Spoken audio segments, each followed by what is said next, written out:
This night, Debo Williams and Bam Martin-Scott, and this pass rush was just pressuring QBs from the get-go this year.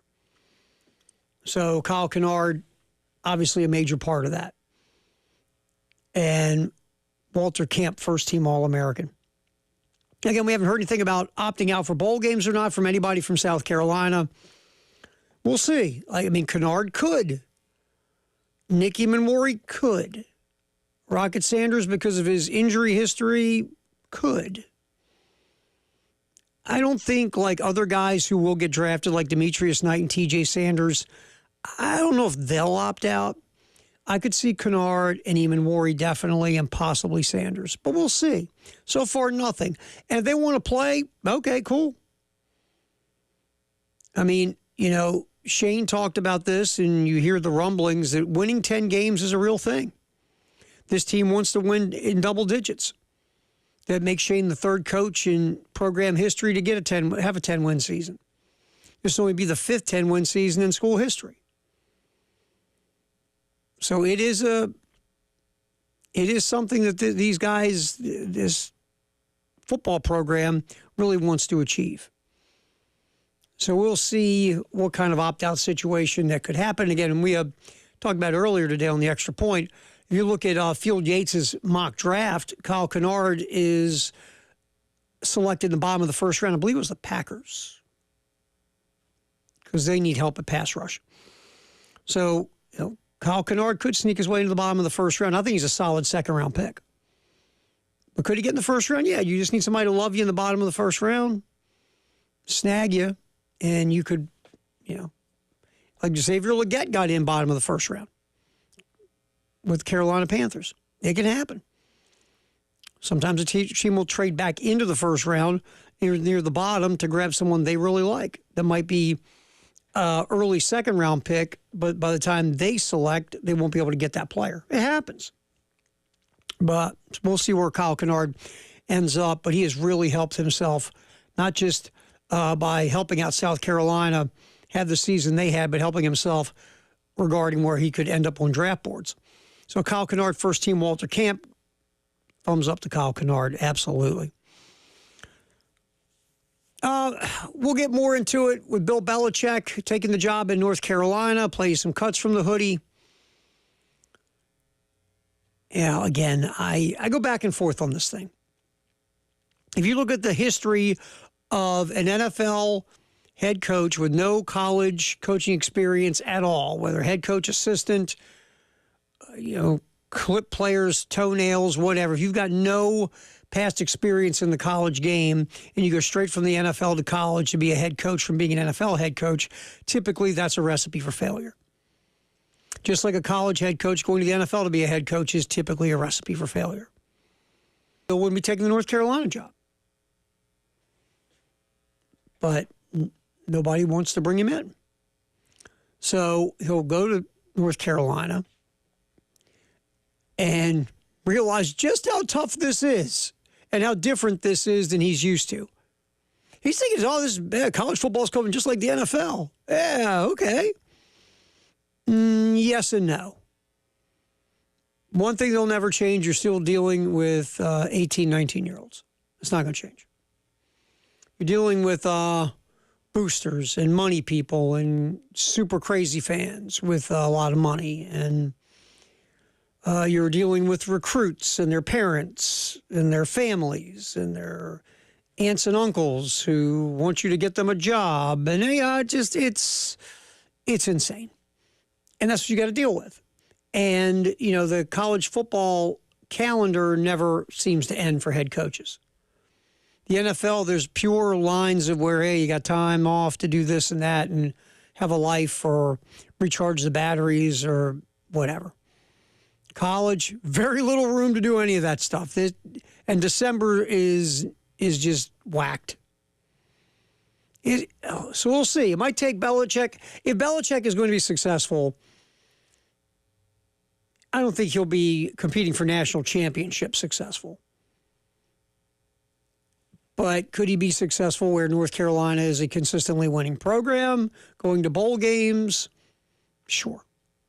I could see that. But do I think he's going to, be spoke of in the same breath as Kirby Smart? No. No. And the first year is going to be tough because Bill thinks, I'm going to just stroll on into this college thing and I'm going to kill it. Yeah, good luck. I think Bill truly doesn't understand what he's getting himself to and getting himself into. He was on with Pat McAfee and talked about, we're going to bring NFL type of training like nutrition. Well, wait, what do you think these college kids are eating in the football programs? Just crushing little Debbie cakes and Twinkies? They have high-level nutrition programs. They have they have their own nutritionists on staff, just like the NFL.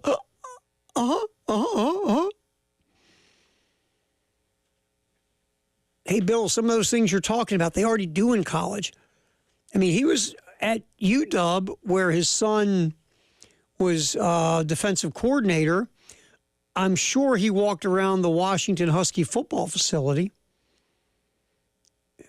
These things are no joke, man.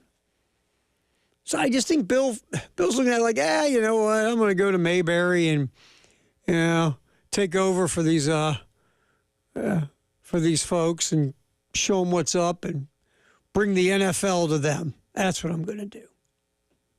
Yeah, we'll see. I could see the first year being a massive transition type year and getting used to what he's doing year for Belichick.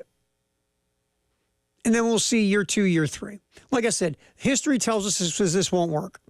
I said this yesterday, though. If you ask me to put money on it, I think he's going to be more successful than we believe. If he's going to open his mind. If he's going to be the guy he was at the end of his tenure in New England, he'll fail. But if you truly take a step back, open your mind, realize you need to evolve. Maybe this forces Belichick to evolve. Because I thought that was one of his biggest problems at the end of his time with the Patriots. He went from an innovator to that dude who doesn't want to change anything. The old guy in your neighborhood who doesn't want a cell phone, he just likes his wall phone. That's who Bill became. He went from this innovative guy. He stole Chip Kelly's MO about playing fast after he went to visit Chip Kelly's football program. He stole that and tried to use it with the New England Patriots, not all the time, but just in certain specific situations. Bill's a guy that would do stuff where the NFL had to change the rules so he couldn't do it anymore. Whether you want to call Spygate innovation or whatever, but again, Bill was always looking for the extra edge.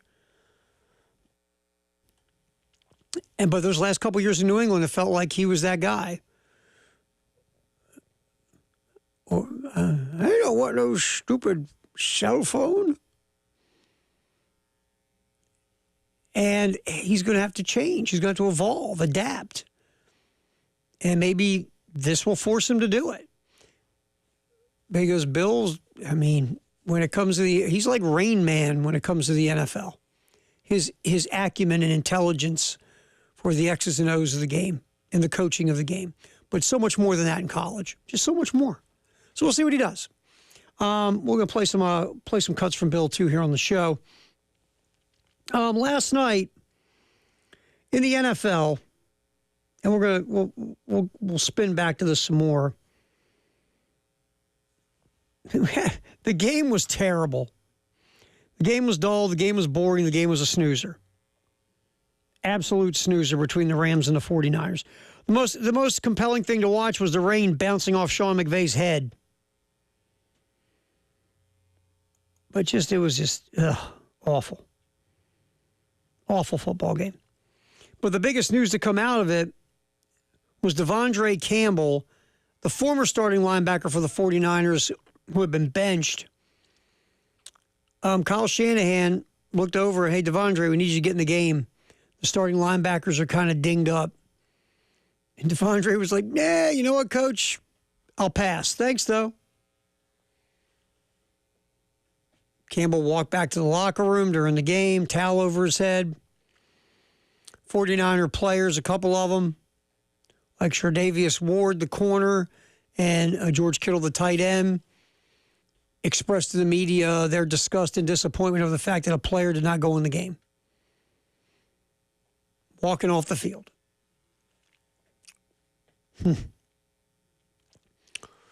This can't happen. He needs to be an ex-49er. He needs to be an ex-NFL player.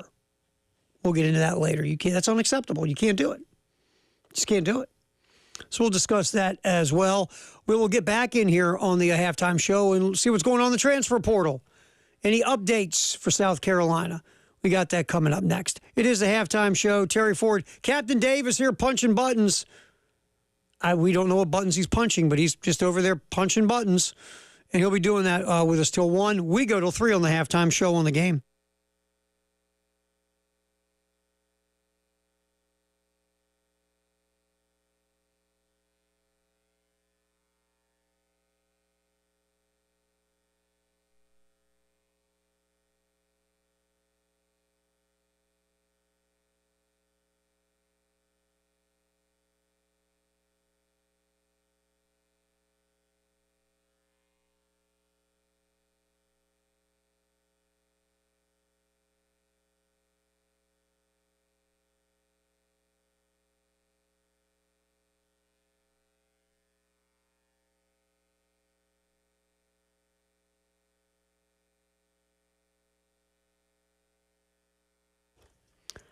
Over there at 1331 Gadsden in the Vista is a really cool place called The Nest. If you're looking to do some stuff with your home for the holidays, I don't know, maybe you're giving the wife new appliances, or maybe the wife's giving you a tub so you can sit in the bubble bath, like most of us guys like. Or maybe you want new fixtures, new lighting, whatever the case. Just call 803-978-2025. Just ring them up at The Nest.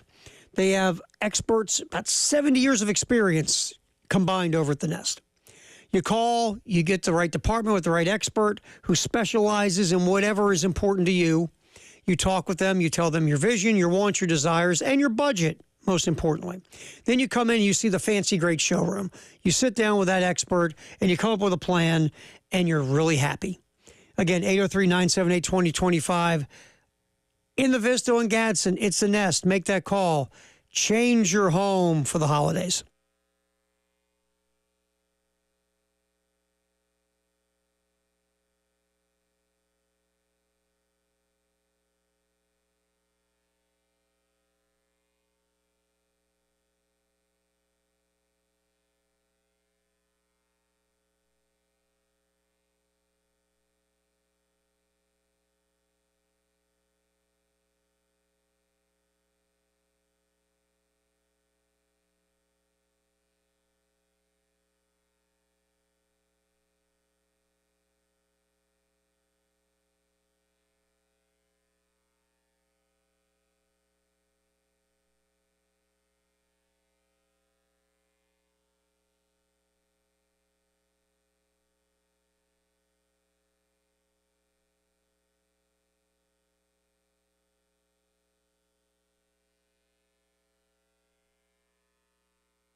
Halftime show, Terry Ford. Happy you can hang around with us as we roll till 3 on the game tonight.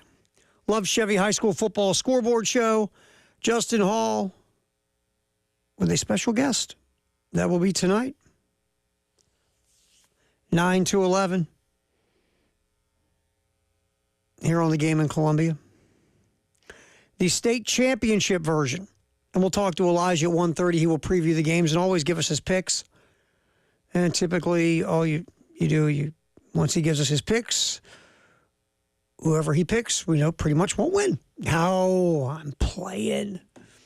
So Justin Hall at 1:30. Again, Scott Hamilton from the Post and Courier at 2:15, giving us his thoughts. He's going to Army-Navy, which is tomorrow. Scott will give us his thoughts on that. And these two haven't been this good in the same year. It's been a few years since they've both been this good in the same season. Army-Navy almost played for the AAC championship. Very close. Very close. So Army did win the conference. Navy lost to Tulane, or it would have been Army-Navy in the conference championship. So it should be a good game Saturday. Army-Navy, and Scott Hamilton rolling up there and then writing his column for the Post and Courier. So we'll talk to Scott at 2:15. All right, so confirmed visits for South Carolina regarding the transfer portal. A couple of interesting players coming in. Jordan White, center from Liberty, December 19th. White was good at Liberty as a starting center. So he'll be coming in December 19th for a visit, of course, for Sean Lee taking off. His eligibility is done at South Carolina. I mean, can you move some guys around possibly? You got a bunch of young offensive linemen. Can somebody take over and be the center? Right now, that's a hole. And Jordan White's good at it. And center's a thing. Make the offensive line calls. Obviously, that snapping the ball is kind of important. You make the offensive line calls. You're kind of the leader, the captain, the quarterback of the offensive line, the brain center. Very important. So Jordan White coming in December 19th. Another offensive lineman, Derek Simmons, Western Carolina, coming in December 18th through the 19th. Kelby Collins, defensive lineman from Florida, will be in even earlier than those two, tentatively December 17th, which was that Tuesday? Yeah, it's next Tuesday. Same day, Andrew Jones of Grambling could be visiting or should be visiting. You look at Jones's numbers and you read kind of a profile of him: fast, athletic, linebacker, over 100 tackles last year. Some tackles for loss, so he impacted the game at and behind the line of scrimmage. Jones is interesting. So he'll be in December 17th. December 16th and 17th, Gabriel Brownlow Dindy, former five-star recruit coming out of high school, as part of that fancy Texas A&M recruiting class for Jimbo Fisher. Brownlow Dindy has had injury issues the last couple of years, but people still love his upside and high ceiling. Zach Atkins, tight end, Northwest Missouri State. Old Zach will be in today. Is visiting today and tomorrow. And obviously, South Carolina looking to add a veteran tight end to the room. They have Michael Smith, who showed some promise as a freshman last year, and also Brady Hunt, who was injured in the final game of the season. Or no. Next to last game of the year.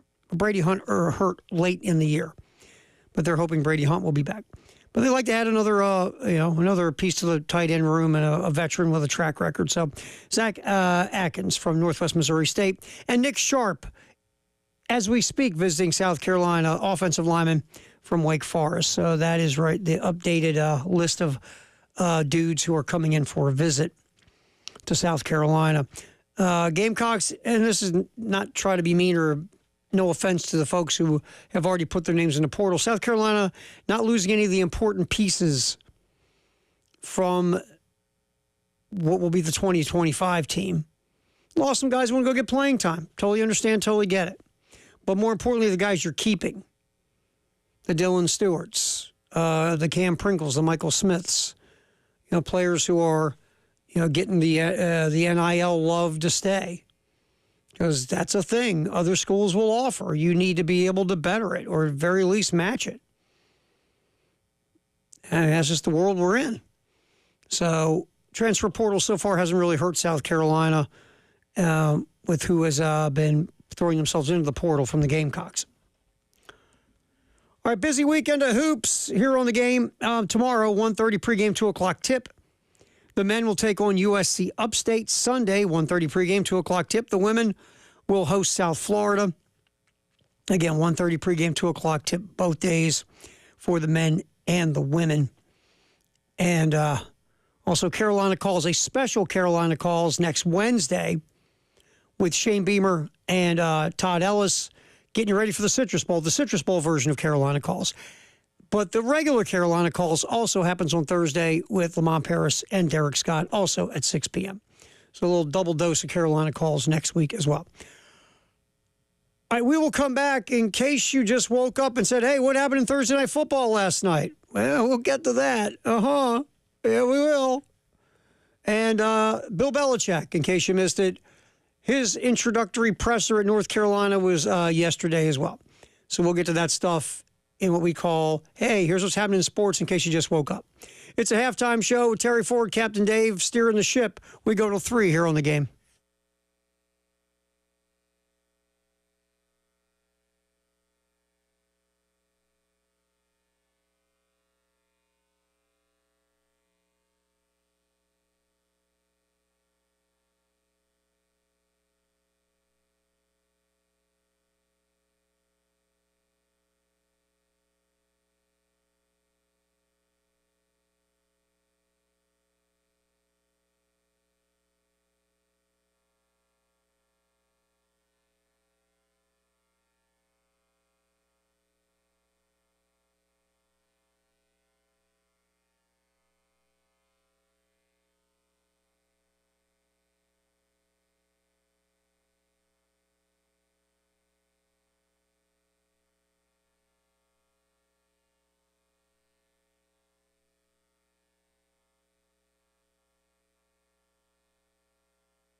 Purdy going for it all, and it's going to be picked off in the end zone.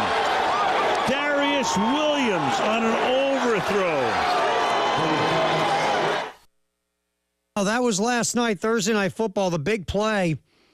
49ers driving late. Brock Purdy threw a bad pick. It's a bad throw, overthrow. Ends up being an interception. That pretty much ended the 49ers' chances to win this football game. Again, ugly game in the rain, terrible weather, just awful.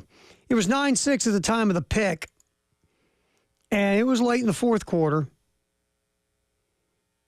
Under 6 minutes, almost the 5-minute mark.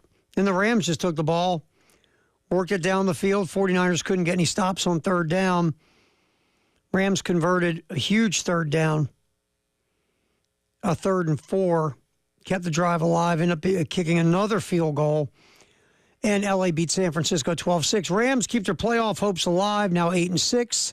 They're putting themselves in a good position to make the postseason. 49ers at 6-8, unless they turn this thing around like big time, they're pretty much done. Bad conditions. Brock Purdy struggled. Typically, San Francisco runs the ball well. They couldn't run the ball even. It was a bad night for the 49ers. And what made it worse was in this football game, Devondre Campbell. Beginning of the year, Campbell was a starting linebacker, but got demoted. Dre Greenlaw had come back from an injury. Obviously, Fred Warner's a starter. Greenlaw has been a starter, was hurt, blew his Achilles in the Super Bowl last year. And Greenlaw's back. Campbell loses his starting job. So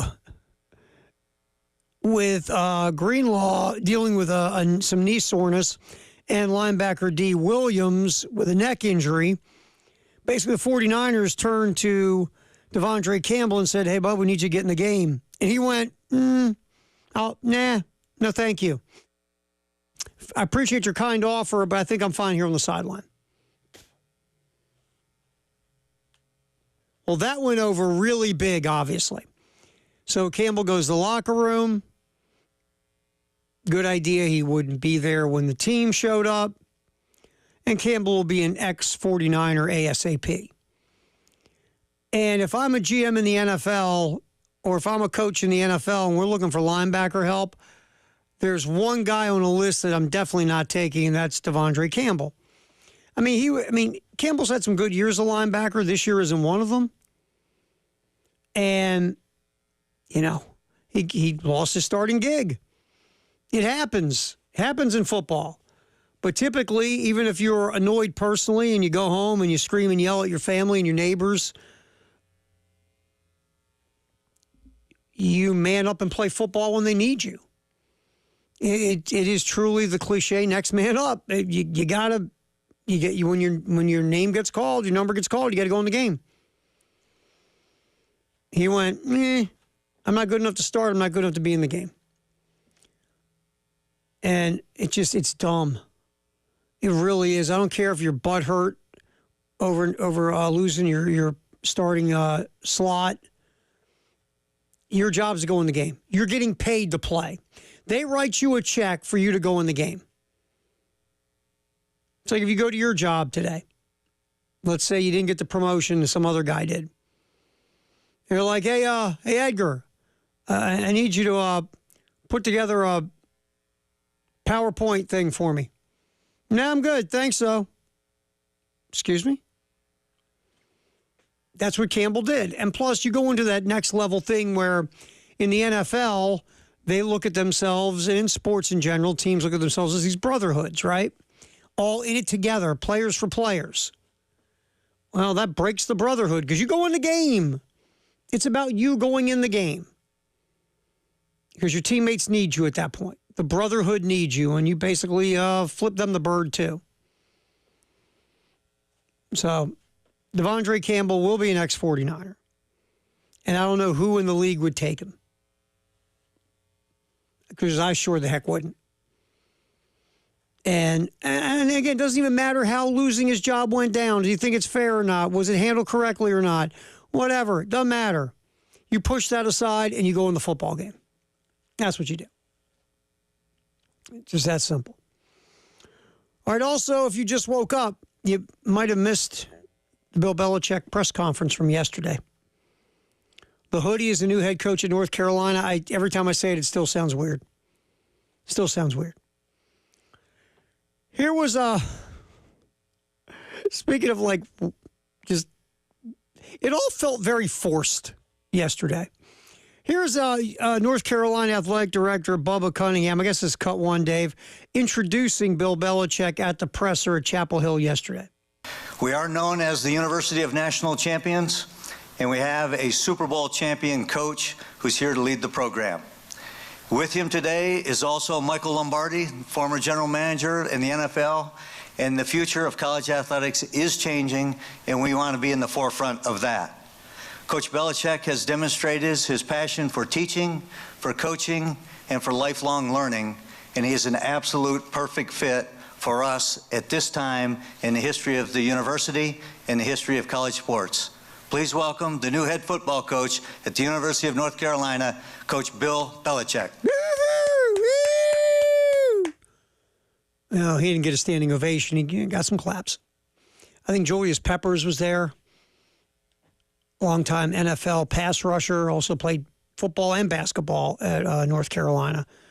So, I mean, look, it's just the whole thing came off really. Bill had to actually talk to people and have a conversation with the media and couldn't just look at them and say, on to Cincinnati. On to Cincinnati. On to Cincinnati. He had to kind of try to communicate with the media. Obviously, you're communicating in that press conference with the media, the fan base, players, administration, money people, boosters, everybody, recruits.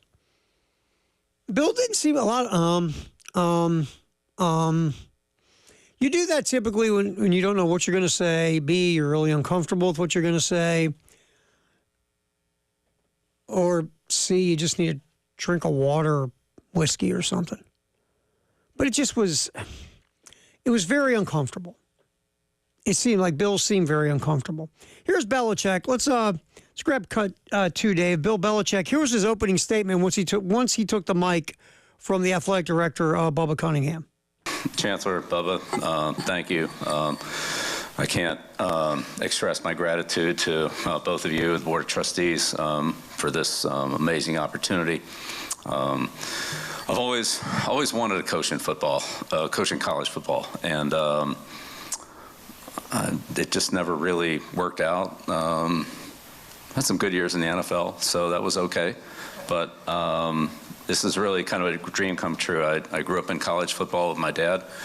As the coach at Navy for 50 years, so as a kid, all I knew was college football, and so it's great to come back home to Carolina and back in an environment that I really grew up in.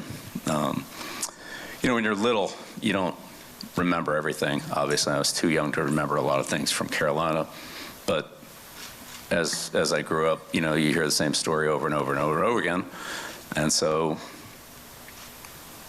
One story I always heard was Billy's first words were, "Beat Duke."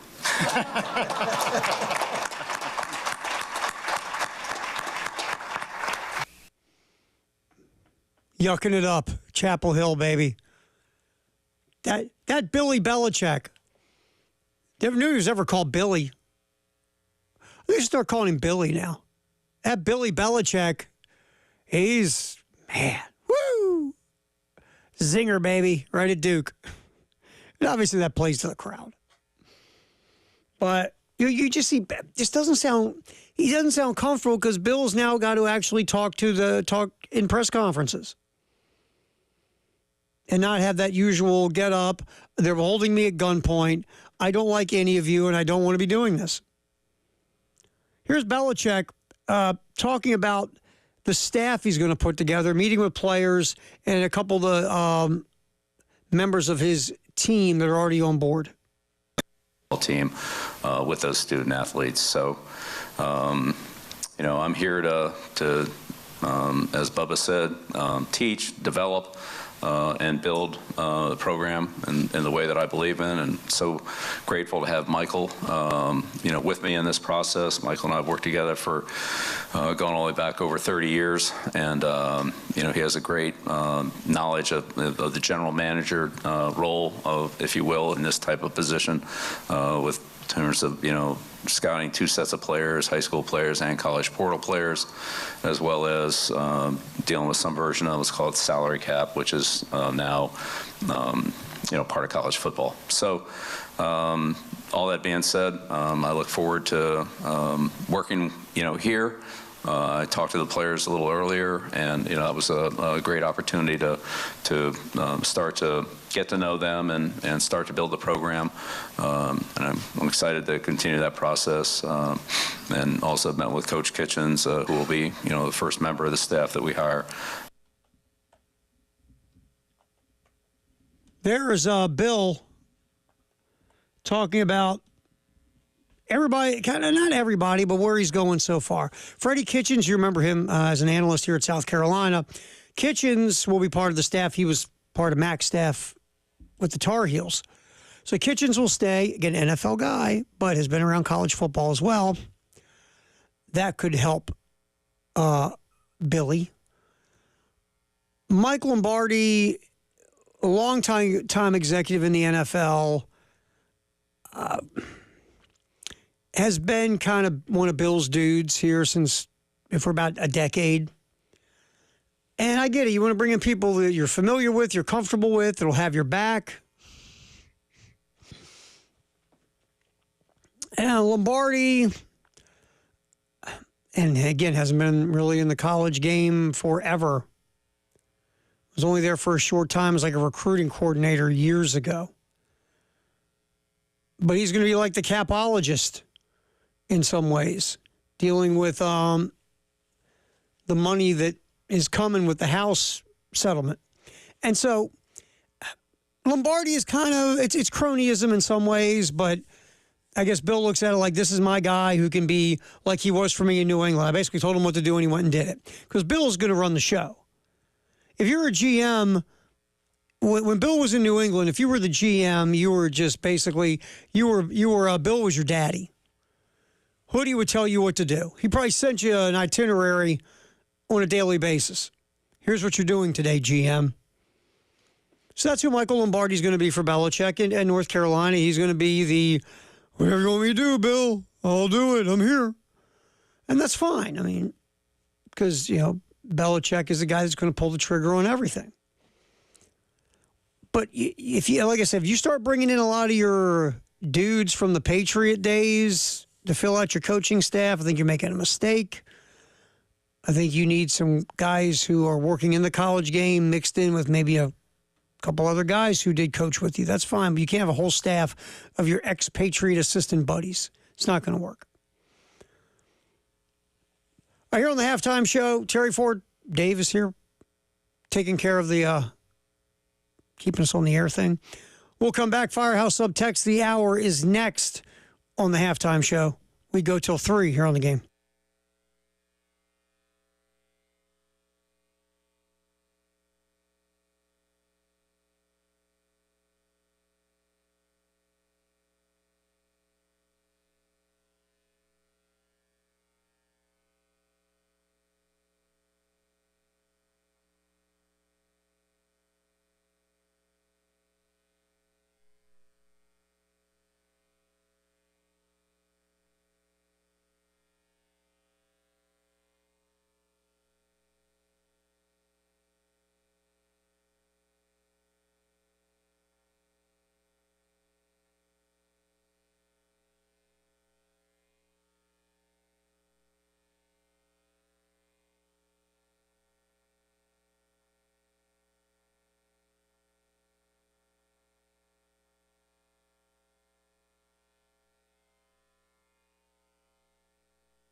All right, time for our Firehouse subtext of the hour, 803-446-100. Unnamed texter says, there's no way Bill Belichick will be successful. North Carolina only hired him to win the press conference and get some exposure. Well, they will get that. I don't know about you. I don't know if you won the press conference yesterday because it was a little weird. I'm not going to lie. But you are getting more exposure than ever. Look, this story was all over ESPN yesterday. All over it. And it was, no one on that channel has talked about North Carolina football the way they did yesterday. I mean, you got all the ESPN folks yapping about on every show, people writing about North Carolina football. So, yeah, I mean, you won the day when it comes to, brand recognition, marketing, promotion. But when it's all said and done, you got to go out and win games. I see where you're going, Texter. And you, at the end of the day, could part of this be for North Carolina to up the profile of the program in one way or the other? You're hoping successful, but at least now you're in the conversation, you're being talked about. Good and bad. Stuart Mandel, speaking of, put a cool little part in his post on The Athletic saying, take the name Bill Belichick out and replace it with Coach X. Ready? Coach X has never coached a day in college football. He's never recruited an athlete. He's never had to deal with the transfer portal or NIL collectives. His dad was a college coach in Navy, but that was 35 years ago. Coach X is also known for being grumpy and introverted, two traits that don't go often hand in hand with wooing recruits. Also, you need a glad hand. Coach X hasn't really been glad handing donors and giving motivational talks to 18 to 22-year-olds. Coach X has made his first post on Instagram, which we referred to as InstaFace at the time, on September 4th of this year. He has since posted 8 more times.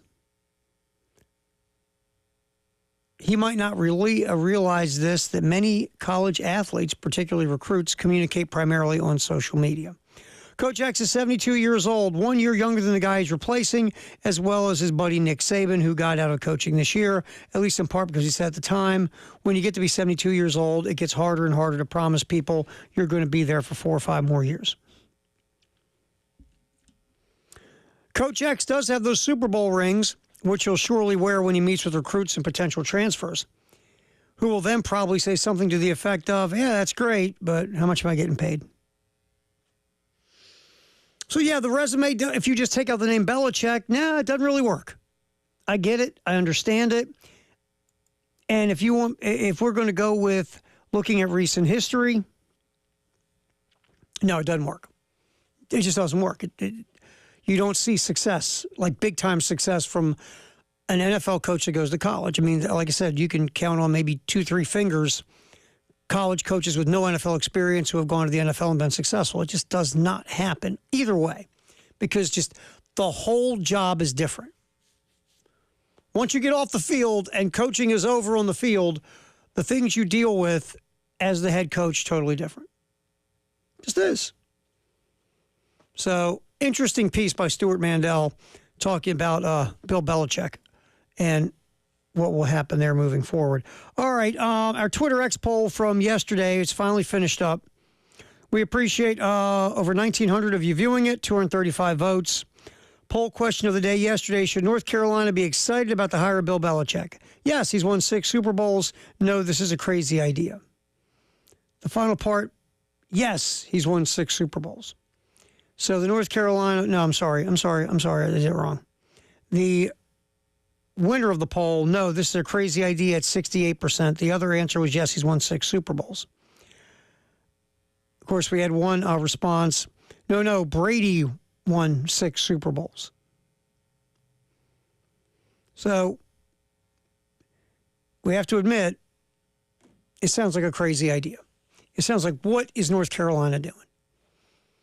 I've been saying this for 2 days. Even though everything around me says it's not going to work,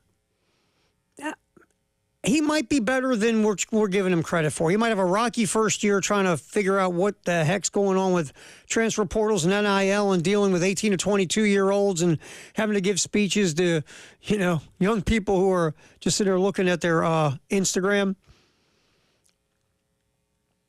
He's going to be dealing with some stuff he's never dealt with. Okay, Bill, we got to go meet with the Rotary Club. What? Gotta go hang out with the Rotary. Why? But it doesn't feel like it's going to work. But again, it's going to be interesting to watch the best coach in the history of the NFL try to navigate the waters of college football. All right, speaking of football, it's football in the 1 o'clock hour, sponsored by Atlantic Windows and Doors. That is coming up next here on The Game in Columbia, Florence, and Myrtle Beach. This is the halftime show.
Halftime show. Terry Ford, glad you could be just bumming around with us today as we go till 3.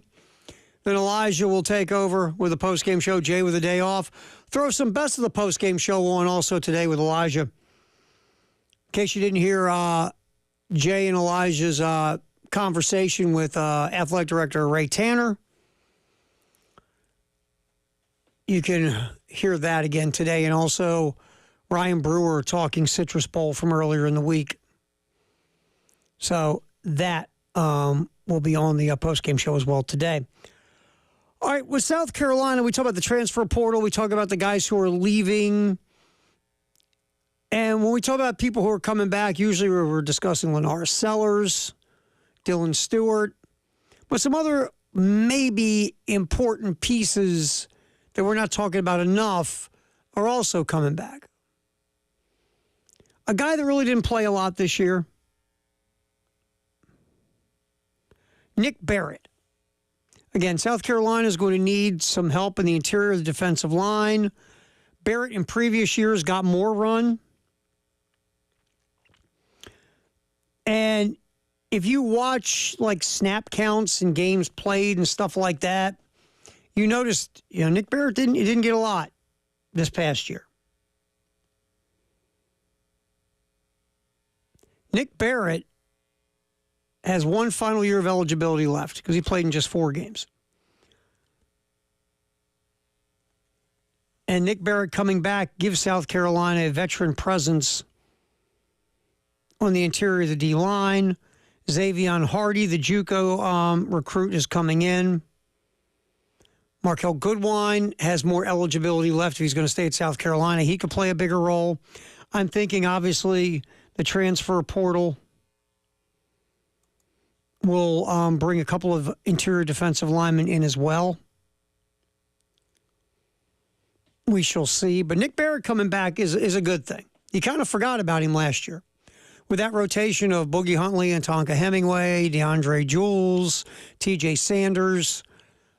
Again, it was really smart of South Carolina to hold Barrett back to preserve that 1 year because he's going to get a lot more snaps in 2025. Also, the youth on the offensive line. Tree Barbalade, also Trevon Baugh. They did play some.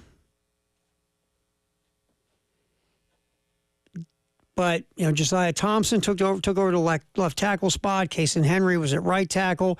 A couple dudes from the portal, Kamar Bell, Torricelli Simpkins jumped in at guard.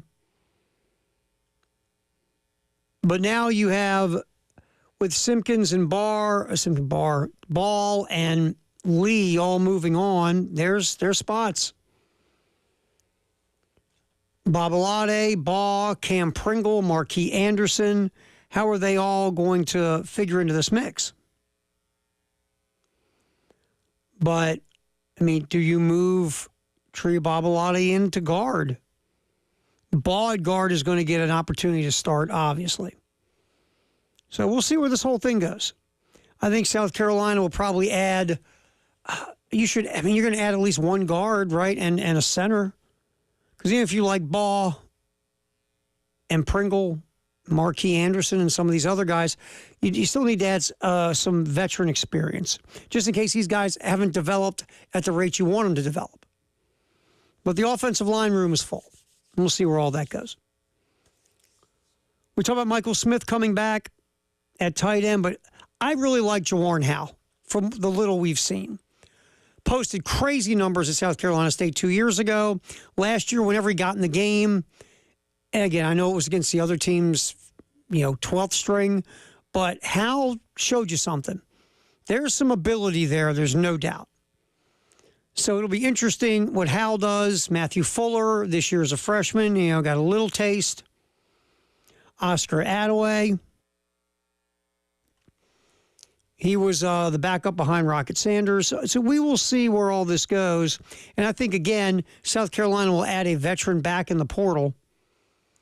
But there's some upside and high potential there in the running back room, especially with Howell and Matthew Fuller. Of course, DJ Braswell hit the transfer portal. So Braswell will be moving on. He's just looking for playing time, man. I get it. Totally get it. Speaking of transfer portal, it's interesting how many former 5-star recruits are in the portal. There's a bunch. Jackson Arnold, former 5-star quarterback in high school, went to Oklahoma. We kind of saw what happened last year with the Sooners, or this past year, where, Brent Venables just benches Arnold. I mean, Arnold had a rough game in Knoxville or at home in Norman against Tennessee. Had some turnover issues. Arnold gets benched for Michael Hawkins. Hawkins is terrible against South Carolina. Arnold's back in. Arnold started the rest of the year. Now Arnold's in the portal, and the word is most likely Mississippi State with his former offensive coordinator, Jeff Lebby. Connor Wegman, the starting quarterback at Texas A&M, was a 5-star guy. In 2023, looked really good early in the year before he got hurt. 2024 didn't look good at all before he got hurt, and then got benched for Marcel Reed. Wegman now is in the portal and has committed to the University of Houston, where he will be the starting quarterback with 2 years of eligibility remaining. Another quarterback in the portal, Devin Brown at Ohio State, put up crazy numbers in high school in Utah. Remember, he got a little bit of a shot along with Kyle McCord a couple years ago. Well, Devin Brown didn't play at all. Will Howard was a starter at Ohio State. Obviously, Devin Brown didn't like what he heard when the season ended from Ryan Day. Basically, man, you're probably a backup. You're probably our backup. We'll give you a chance to compete, but I'm not guaranteeing you to be the starting quarterback when Will Howard takes off. So Devin Brown in the portal. See what happens there. But he's going to stay with the team through the college football playoff.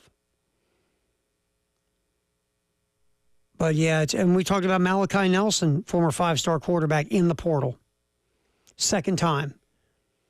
Hasn't played really at all in college, but now he's going to look for his third team. Said this yesterday. When you're getting to the third and the fourth and the fifth team, the conversation needs to start. Are you just not landing at the right schools? Or are you just, falling into bad luck on the depth chart? Or is the reason you're not being successful a you problem? I feel like with Malachi Nelson, it's a you problem. We'll see. But yeah, a good amount of 5-stars in the portal. I'll throw one more. Remember Eric Gilbert, the tight end? He was at LSU in 2020. Looked like he was going to be a dude. 35 catches his freshman year. Then to Georgia. Didn't play at all last year. He's now back in the portal looking for another home. Again, here's a guy that just screams baggage drama issues. Maybe Eric Gilbert's changed by sitting out for a year. I don't know, but that's a guy, speaking of, it's a you problem. That's Eric Gilbert. So that's some of the guys who are 5-stars popping around in the transfer portal right now. We talked about this, two more. Before I get out of this. One, we talked about this earlier today. Williams Nwaneri at Missouri, 5-star. Nwaneri he was in high school when, to be honest.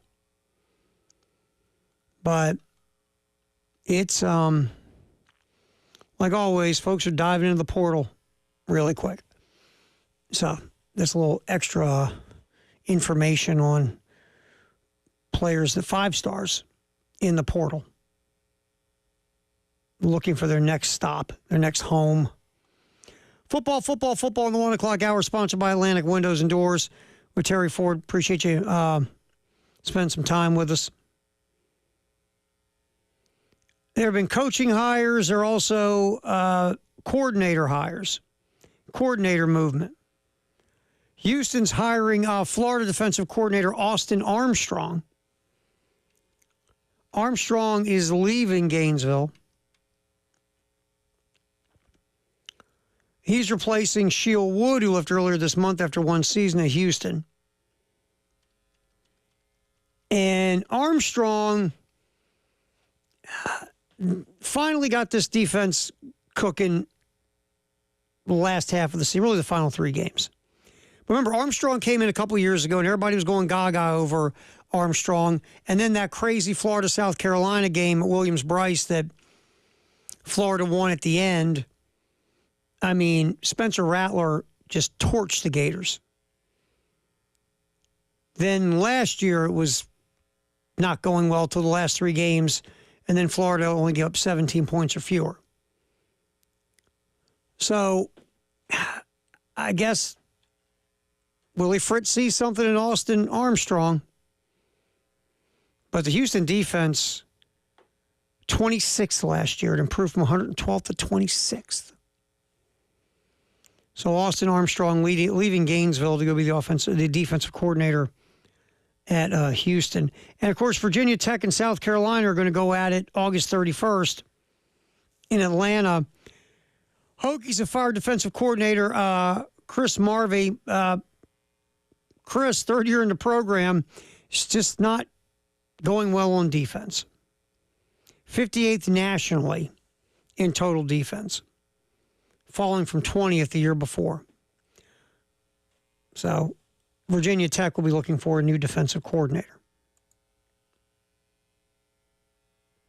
All right, it's football in the 1 o'clock hour, sponsored by Atlantic Windows and Doors. Terry Ford, appreciate you hanging. All right, Citrus Bowl, obviously New Year's Eve. We get everything started locally on 107.5 The Game with Gamecocks Game Day at 10. 12 o'clock, Chris Miller and the crew from Learfield start up the network pregame. Then there's 3 o'clock kickoff. And you can hear the game right here on 107.5 The Game in Columbia and 100.3 The Game in Florence. The Lawyer Lisa Special Teams contest is still rolling. $1,300 you could win if Carolina scores a special teams touchdown. I'll be honest with you. Even if there's not a special teams touchdown, I'm pretty sure we'll be drawing for the $1,300 on January 2nd when we get back at 7:30 with the early game. So again, get in 1075thegame.com. Look at that little flippy thingy, and when you see Lawyer Lisa Special Teams contest, you click on it, fill out the form. Won't take you any time at all. Pop submit, and you're in for the chance to possibly win $1,300. It's a Lawyer Lisa Special Teams contest on 1075 The Game. We'll come back on the halftime show. Yet more football. We talked about what happened with the 49ers off the field. Let's get in a little bit of last night's game between the 49ers and the Rams and what's going to go on moving forward for both of these squads. It's a halftime show. Terry Ford, Dave's here. We go to 3 on the game.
extra rush.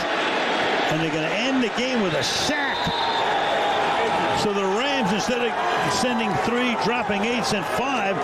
Roseboom gets credit for the sack, and the Rams have now won 7 of their last 9. All right, that was last night, Thursday Night Football, a snoozer. Well, to be fair, we've had some decent Thursday Night Football games for a change, but last night wasn't one of them. That thing was bad, man. Rams beat the Niners 12-6. The weather stunk. The offenses stunk for the most part. Niners were consistent. They couldn't throw it. They couldn't run it. The Rams, they ran a Kyron Williams. I mean, wasn't pretty. 3.7 yards a carry, but Williams did go for over 100. Matthew Stafford had been on fire recently, and last night, again, the conditions stunk. Stafford wasn't that great. Only threw for 160 yards, like 6 yards a pop. Puka Nacua, though, had a really good game. The wideout, 7 grabs for 97. Cooper Kupp is now healthy. He didn't post up at all last night. But again, bad conditions. Nacua and Kupp being healthy have made a difference with the Rams. Kyron Williams is a legit running back. And Matthew Stafford's been playing out of his mind lately. The Rams are 8-6. You look at where they're at in the NFC right now. First of all, the NFC West. The 49ers falling as far as they have because of injuries and just ineffectiveness is just not their year. Right now, the Seahawks are at 8-5. Rams are half game back. They're going to be sitting in the clubhouse waiting to see what Seattle does this weekend. And if the Seahawks lose, they fall back into a tie. I don't know the tiebreaker scenario right now off the top of my head with the Seahawks and the Rams. For this season now, these two teams, the Seahawks and the Rams, have played, let's see, Rams won the first one, and they'll play again the final game of the season. So right now the Rams hold the tiebreaker because they won the first one. Cardinals are sitting at 6-7, Niners at 6-8. The NFC is interesting, very top-heavy, like it's been over the last so many years. And when you look at playoff positioning, there's still like obviously decent amount of games to go. But when you're looking at wild card, the NFC North. Think about it, you're the Vikings. You're 11-2, and you're sitting in a wild card spot.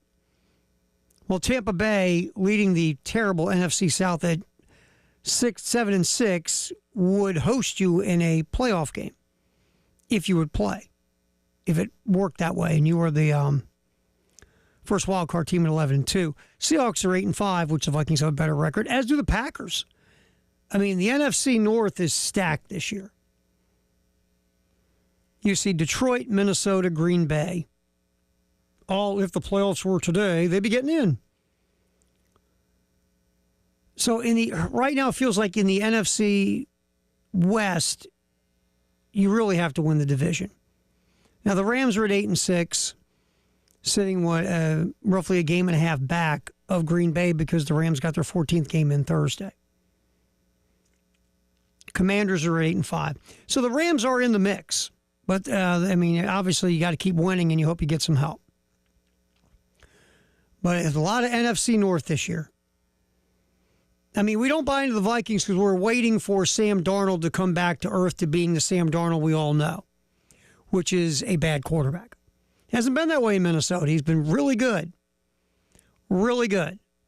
It's a very quarterback-friendly offense. There's weapons all over the field. But despite how good Sam Darnold's been, the word still is it's J.J. McCarthy's team for the future. McCarthy out for the year with a knee injury. So when Darnold comes back, when McCarthy comes back for next year, Darnold obviously had a one-year deal. Vikings aren't going to give Darnold some big raise, bring him back and make him the starter. They will grab another Sam Darnold-like quarterback to put behind J.J. McCarthy. But Sam Darnold you couldn't ask for a better scenario for the Vikings than, dusting off Sam Darnold and having him be an actual NFL quarterback. It's been a great story for Minnesota, as they sit second best record in the NFC. But that win for the Rams last night, it puts them in the mix, but they still need some teams to lose. And it feels like still their best bet is for, the Seahawks to get beat by the Packers at home. And if you are tied, you get it's not really a home game, it's in LA, but you play conceivably at your home dojo. And the schedule, as it plays out for the Rams, like we said, they finished the year with the Seahawks.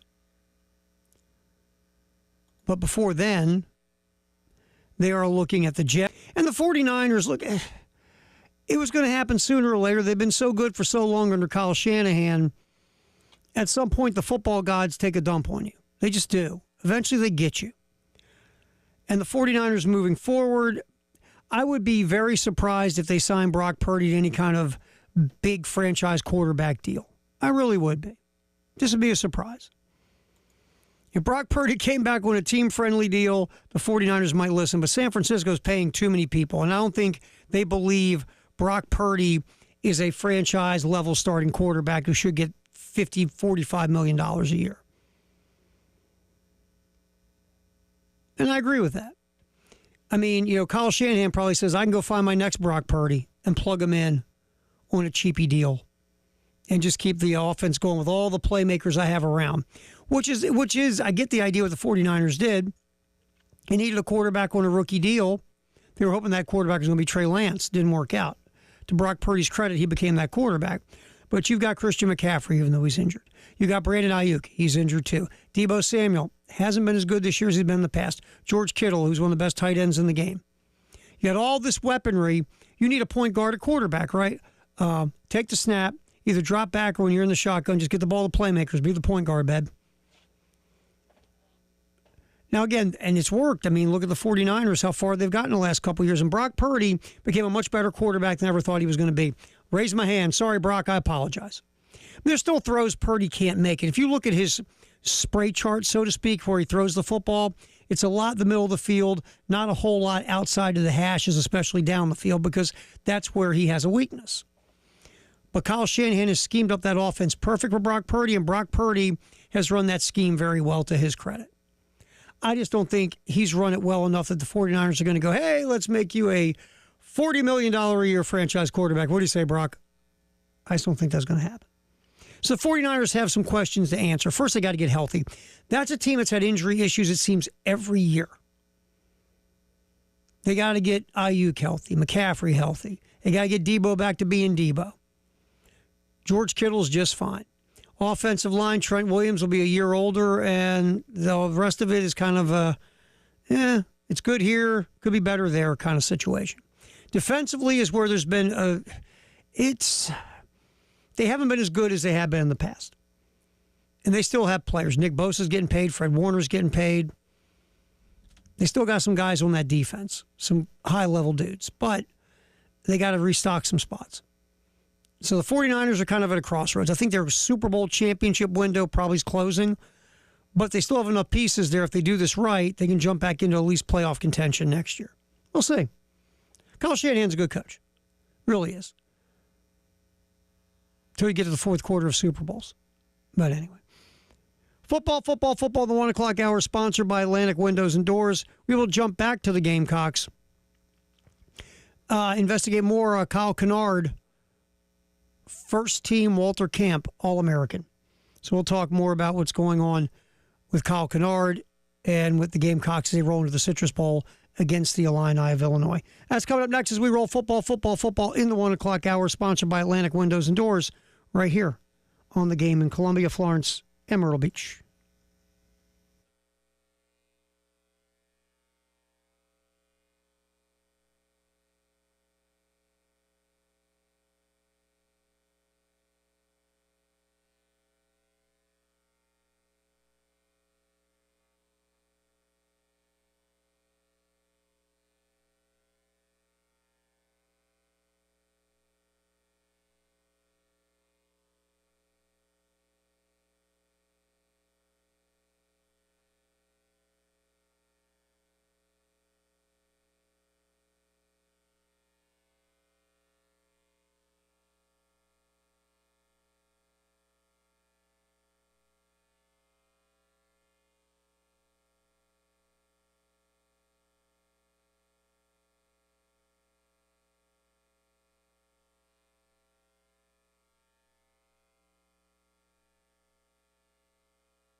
What we're talking about, high school football.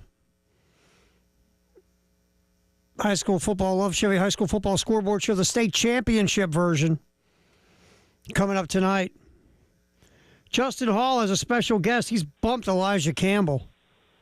Done with that guy. Yeah. He's upgraded. Yeah. Who's your special guest co-host tonight, man?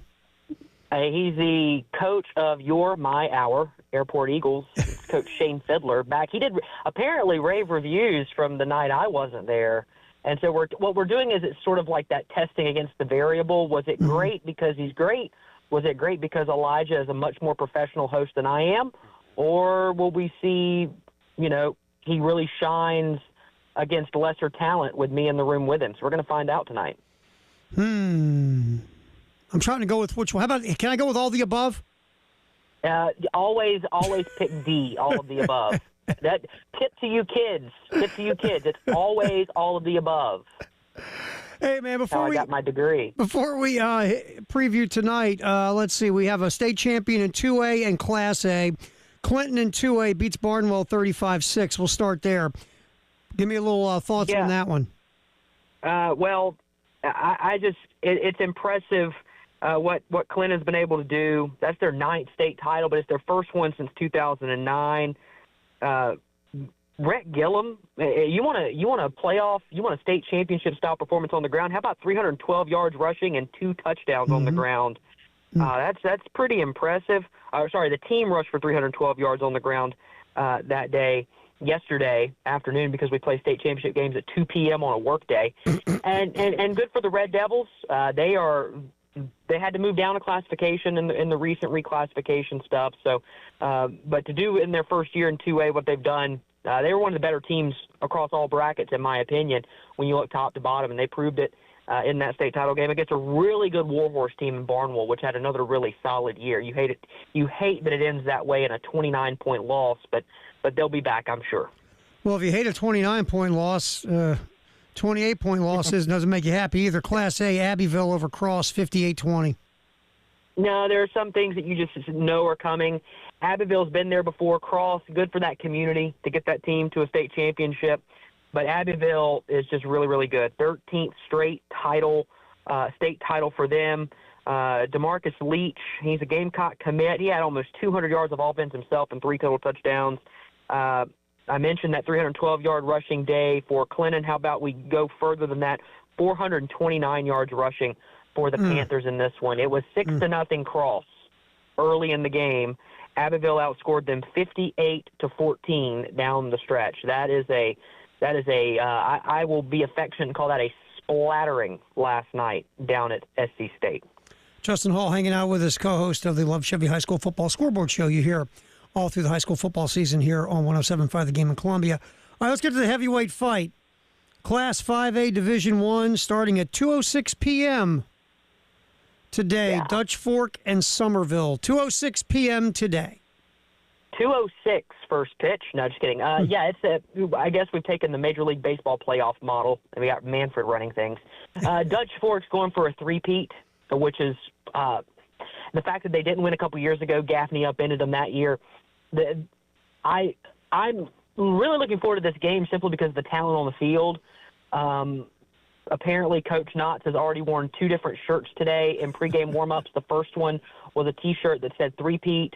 The second one was a T-shirt that said, "All I want for Christmas is a ring." So they're fired up. He's got the mohawk ready. He'll be in shorts. Ethan Offing at quarterback is going to be this is going to be a really fun game to take in and see, can Somerville match the physicality of Dutch Fork? Can Somerville force this game into being a bit of a shootout? Dutch Fork's defense is insane. They have the school record for shutouts in a season now.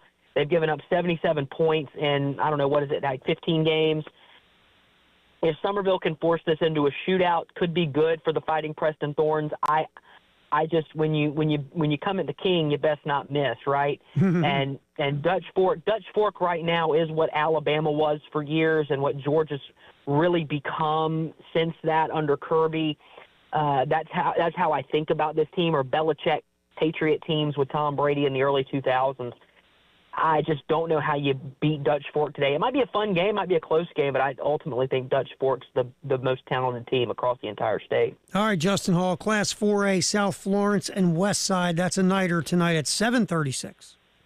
No, this is the best game of the night, or this might be the best game of the entire weekend. There's so much talent on both sides of the ball. If you're a Gamecock and you're looking for a state championship game that you really could pay attention to, the Gamecocks, I believe, have a commit playing in every single one of these games this weekend, but this one's going to be a good one. Cutter Woods at West Side, the West Side Rams, and Jaden Sellers with the South Florence Bruins. There's talent all over the field. I mean, good, bona fide Power 4 talent on both sides of the football. This one will be on while we're on the air tonight, so we'll be watching this one in studio while we're breaking down the previous games and looking ahead to tomorrow's. This is going to be one of those games that is just fantastic. I don't know which way I'm going here. I'm probably going to lean West Side in this one. I don't know if South Florence really has the horses to keep up with the West Side Rams tonight, but we will see. South Florence looking for their second state championship in the last about 4 years here, and they've kind of come out of nowhere after an early season sputter to buzzsaw their way through. Should be, again, a great game tonight. Love Chevy High School football scoreboard show tonight at 9 to 11. Justin Hall, of course, there along with your buddy, your man. Yeah. Airport head coach Fiedler. Yeah. We got a helmet. Got a helmet in the offices over I mean, there. that was so cool of him to bring that last time when he was here. He brought us a helmet. He becomes our favorite head coach automatically. Absolutely. Easily. More coaches should be doing that. If you're listening, you bring your you send us your helmet or send us your apparel, and we'll feature it. I don't have a problem doing that. We can so be bought. Absolutely, we can be bought. Absolutely. Quid pro quos all over the place. Doesn't bother me one bit. All right, tomorrow, nooner, Class 3A, Oceanside Collegiate versus, and here I go, Belton Honea Path. Did I get it? Honea Path. Path. Okay. Think of like Winnie the Pooh. Honea Path. Okay. But they're the Bears, fittingly. Should be a really good game. Again, Oceanside Collegiate looking for another public charter school state championship, and I'm sure that just made everybody happy who's listening. Oceanside Collegiate's really good. So is Belton Honea Path. Should be a great ball game. I think it's going to be a low-scoring defensive matchup in that one. I like BHP. I like their style of play. I think they can get it done tomorrow afternoon against Oceanside Collegiate. Again, Oceanside got off to a little bit of a tough start. Just didn't look all well put together early on, and they've turned it on down the stretch, and they're running the table down in 3A. 3A has taken a whole different shape.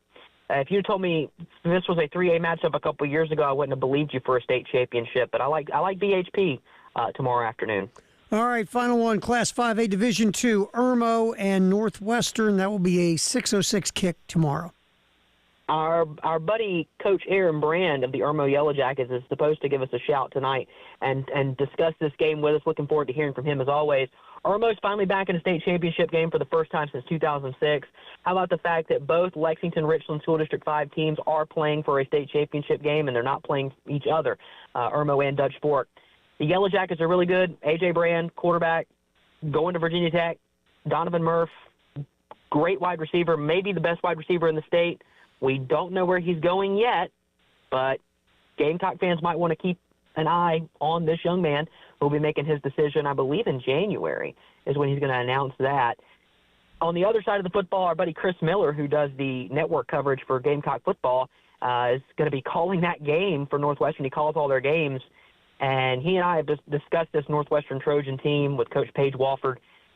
Northwestern scores a lot of points, and they don't let opponents score a lot either. It is not uncommon for this team to score 70 points.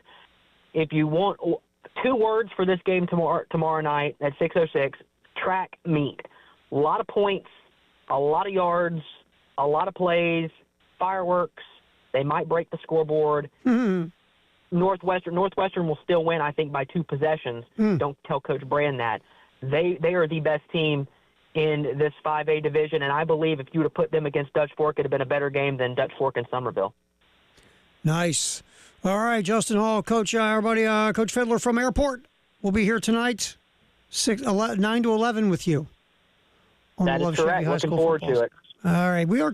Again, he crushed it when he was here the last time. He did. Absolutely. He did. So we'll see. I listened to a little bit of it. He's a great football mind. That's the word we'll use. Is it? That was more than one word, but we'll go with it. It's okay. It's all right. Yeah. I was never good at math. Yeah, it's all right. No radio person is. Yeah, no big deal. You're fine. Yeah. Justin Hall, Love Chevy High School Football Scoreboard Show tonight starting at 9. Appreciate you, my man. Thank you for jumping in with us this year. Of course. See you guys tonight. All right, see ya. All right, we'll get back. Gamecock conversation. Another Gamecock football player is inked the Garner Trust deal. We'll get to that. And news about South Carolina's first opponent in 2025. We'll have that as well. Football in the 1 o'clock hour, sponsored by Atlantic Windows and Doors, right here on The Game.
All right, our Firehouse sub text the hour 803-404-6100. Unnamed texter says, as good as South Carolina did in the transfer portal last year, coming off a 5-7 season, think how much better it will be this offseason after winning 9 games. Conceivably, yeah, that makes sense. It really does. We'll see how it goes, but you're coming off a 9-win year, all this momentum, almost making the college football playoff. And that should put you in a better spot when it comes to pulling dudes in off the portal for the Gamecocks. I mean, if you're an edge defender, look what Kyle Kennard did, playing across from Dylan Stewart on the other edge. You're like, wow, plug me in there, let me get a bunch of sacks and hopefully go off and land second day in the NFL draft, maybe even opening round. If you're a linebacker, you see what Demetrius Knight did. Wow, I kind of play like Demetrius Knight, same skill set. I could go thrive there. Oh, you're a wide receiver. Man, I want to play with this young quarterback, Lenore Sanders. Lenore Sanders, what's wrong with me? Lenore Sellers. Wow. I was reading about Deion Sanders right now. I've got to quit doing 5 things at once. Lenore Sellers. I want to play with that guy.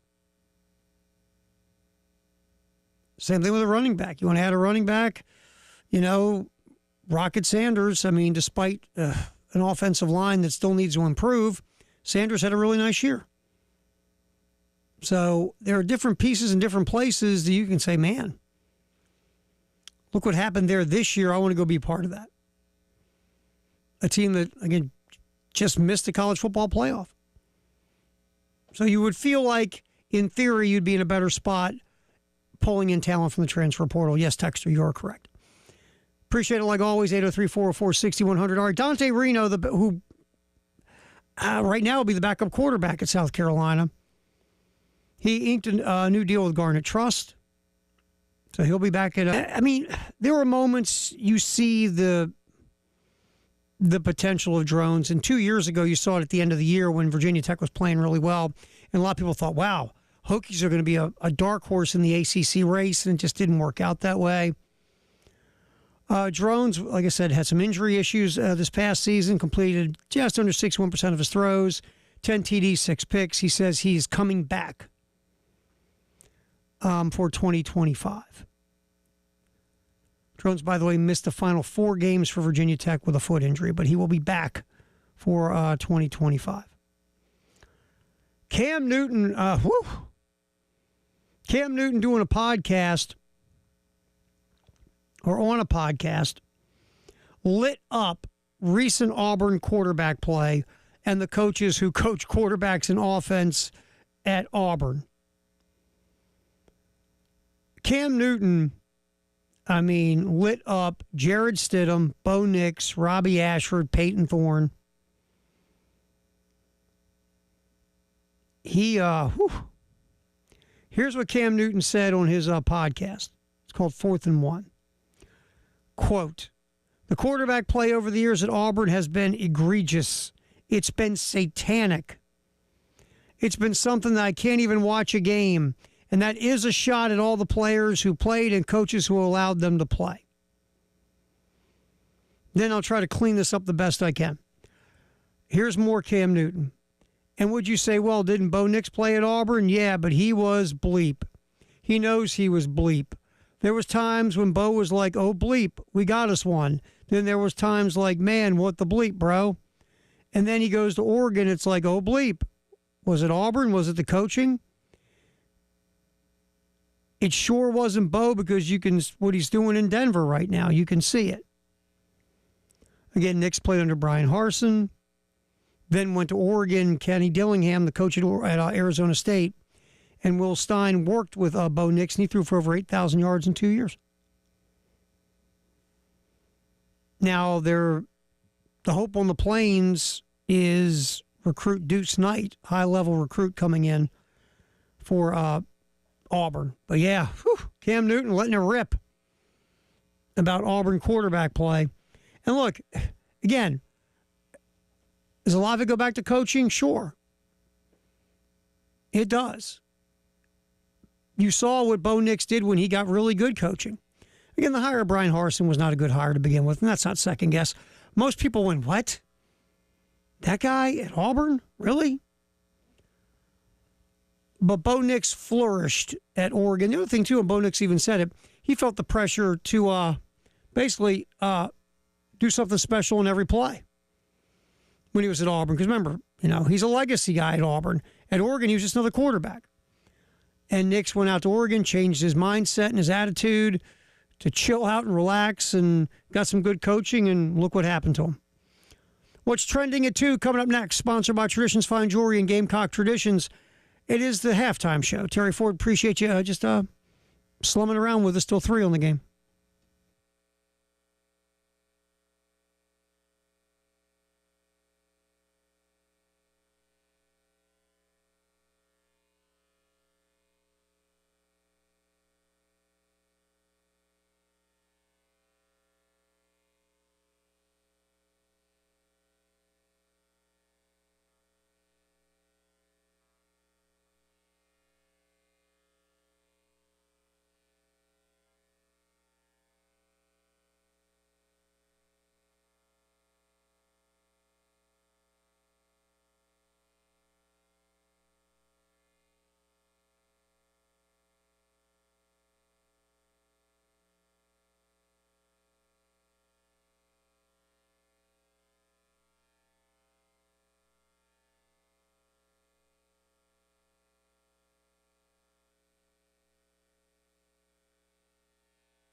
What's trending at 2 on the halftime show? Sponsored by Traditions Fine Jewelry and Gamecock Traditions. Terry Ford, glad you could be around as we roll it up until 3 o'clock. Coming up 2:15 on What's Trending at 2, Scott Hamilton, columnist from the Post and Courier. He's heading off to Army-Navy, so we'll get some of his thoughts on that and other things as well. So again, that's 2:15 on What's Trending at 2. What is trending at 2 is Bill Belichick's introductory presser yesterday at said North Carolina. And again, Bill trying to be personable, show a little personality, actually, having a back and forth with the media, which is tough for Bill.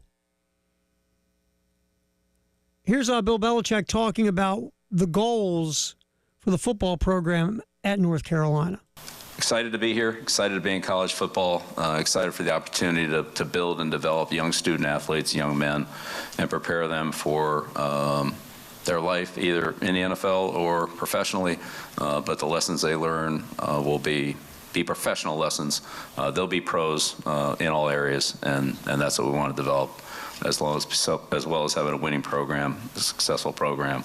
But we want to develop good people and good kids. Yeah, look, you want to develop good people and good kids and things of that nature. And yes, that's what you should do. You want to do that. And you want the players to leave your program being good people, good kids, ready to go out and hit the professional world, whether it's football or whatever their chosen field is, right? Sure.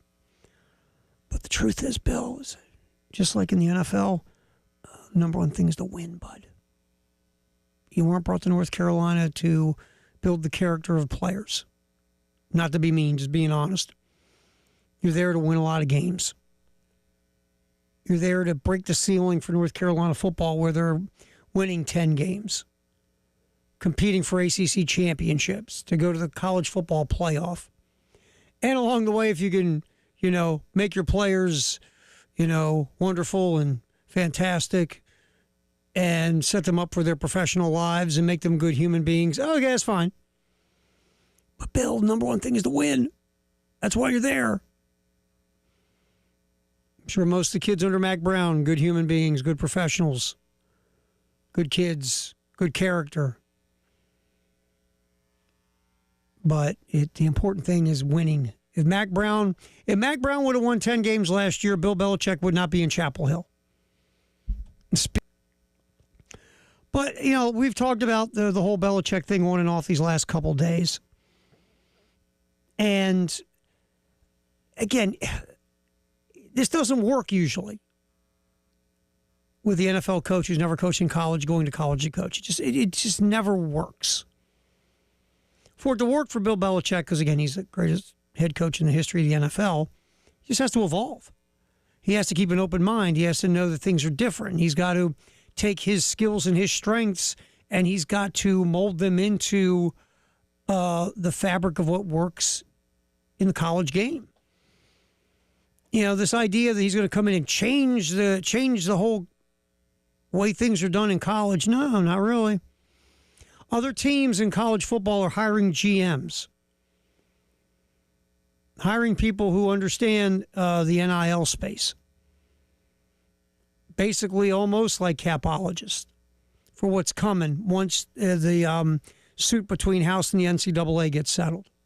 South Carolina just hired an athletic director who worked for Lee Steinberg, famous agent, a guy who understands NIL and negotiating with players and all those things. Bill, guess what? Yeah, a lot of the stuff you're talking about is already being done. But you got to evolve if you're Bill Belichick. You just do. The open-minded coach you used to be, you got to be that guy again. You just do.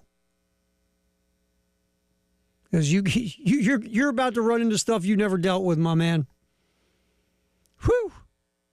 And you got to deal with it. In the NFL, there's things you don't have to deal with, rich Patriot fans, a player who could just in the middle of the season look at you and go, you know what, I'm not really happy with what's going on here. I'm going to go hit the NFL transfer portal. You had contracts with guys. You had a CBA. You had processes in place. You don't have hardly any of that in college. Sorry, Bill. So if Belichick can evolve and he hires the right folks around him, he has a chance to probably do better than what happens typically in this scenario. But if he keeps going the way of he did those last few years in New England, I don't need to change. I don't need to evolve. Look at my rings. Then this thing's going to be it's going to be trouble. Just flat out is. There's no doubt. All right, what's trending at 2, sponsored by Traditions Fine Jewelry and Gamecock Traditions. Terry Ford, as we roll here till 3 on the game. Major League Baseball, we're getting heated up here with the old hot stove, right? Free agency, Juan Soto signed the contract with the Mets. Was it last week?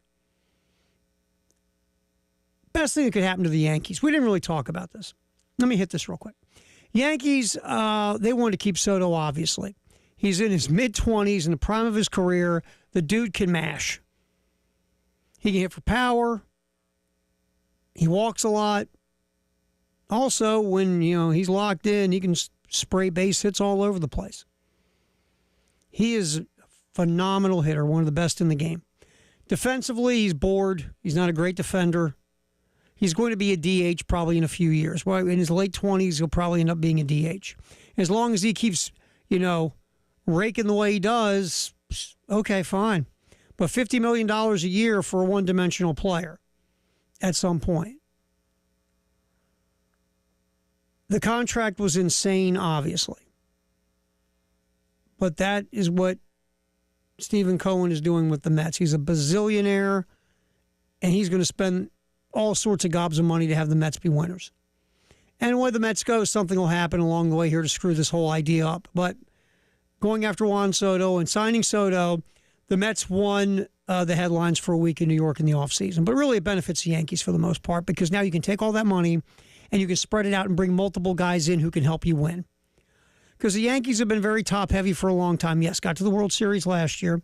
Part of that was the fact the American League just wasn't that great. They just weren't. Let's be honest. But give the Yankees credit. They navigate the American League and they go to the World Series where they get beat by the Dodgers. But now they can go out and get better. Taking all that money, throwing in Juan Soto, now you can move it around and bring in multiple pieces to fortify your baseball team so you are better 1-26. Yankees are acquiring closer Devin Williams from the Milwaukee Brewers, which is a really good deal for the Yankees. Devin Williams is a high-level closer when healthy. Guy can, one of the best relievers in baseball over the last 5 years. Guy's got a change up to kill for. He has a nickname called the Airbender. He will take over the closer role. The Yankees, the final 3 outs for the Yankees has been an adventure. But you get a guy like Devin Williams, he will shut the door. Really nice move by the Yankees. And they're trading Nestor Cortez, infield prospect, Caleb Durbin, and some cash because the Brewers always need cash. And the Brewers are always looking to move guys at some point because of money and financial reasons. Yankees, nice work. Very nice work. Bringing in a high-level closer like Devin Williams. All right, what's trending at 2, sponsored by Traditions Fine Jewelry and Gamecock Traditions. We had a conversation a couple times here on the show about what happened last night in Thursday Night Football. Devondre Campbell refused to go into the football game because he lost his starting gig, wasn't happy about it. So when Kyle Shanahan said, put Campbell in the game, coach, you don't want to go in. What? Is he hurt? No. Yes, he's hurt. His feelings are hurt. His ego's hurt. He's butt hurt. So Campbell didn't go in the game, then left the sideline, and will be leaving the 49ers because there's no way you keep a guy who refuses to go in a game. And the bigger picture is who would want to acquire a guy who won't go in a game. Just interesting. So that happened last night. A few 49ers, like Tre'Davious Ward and George Kittle, very outspoken in how not down they were with that move by Campbell. Another NFL note, Odell Beckham Jr. And the Dolphins got together, had a talk. Odell Beckham Jr. said, hey, I kind of want to get used more. The Dolphins were like, well, there's a reason we're not using you. We got some guys who are better.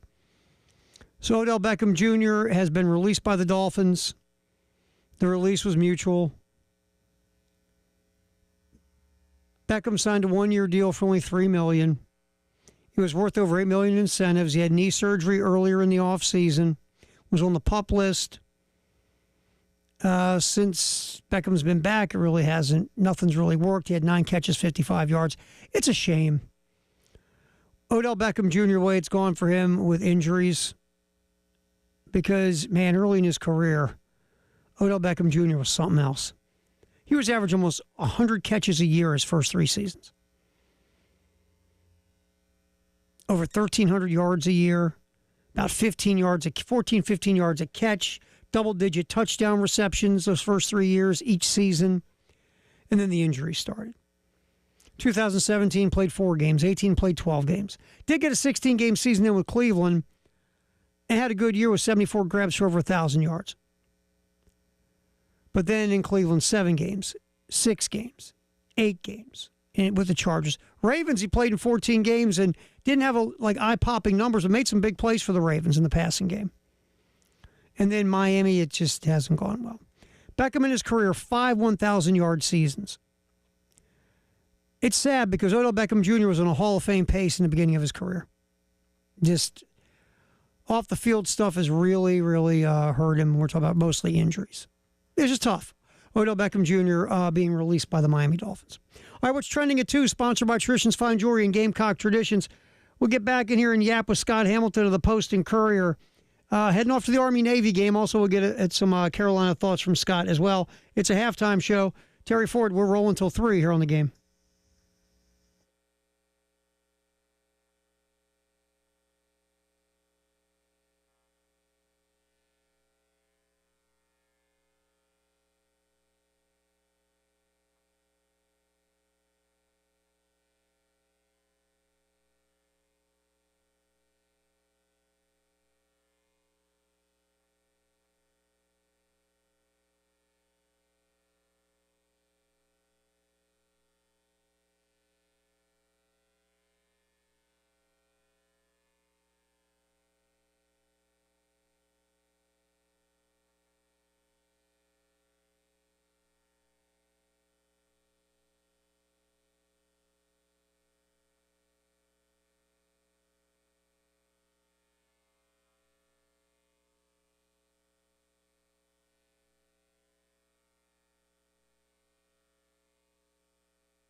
Halftime show.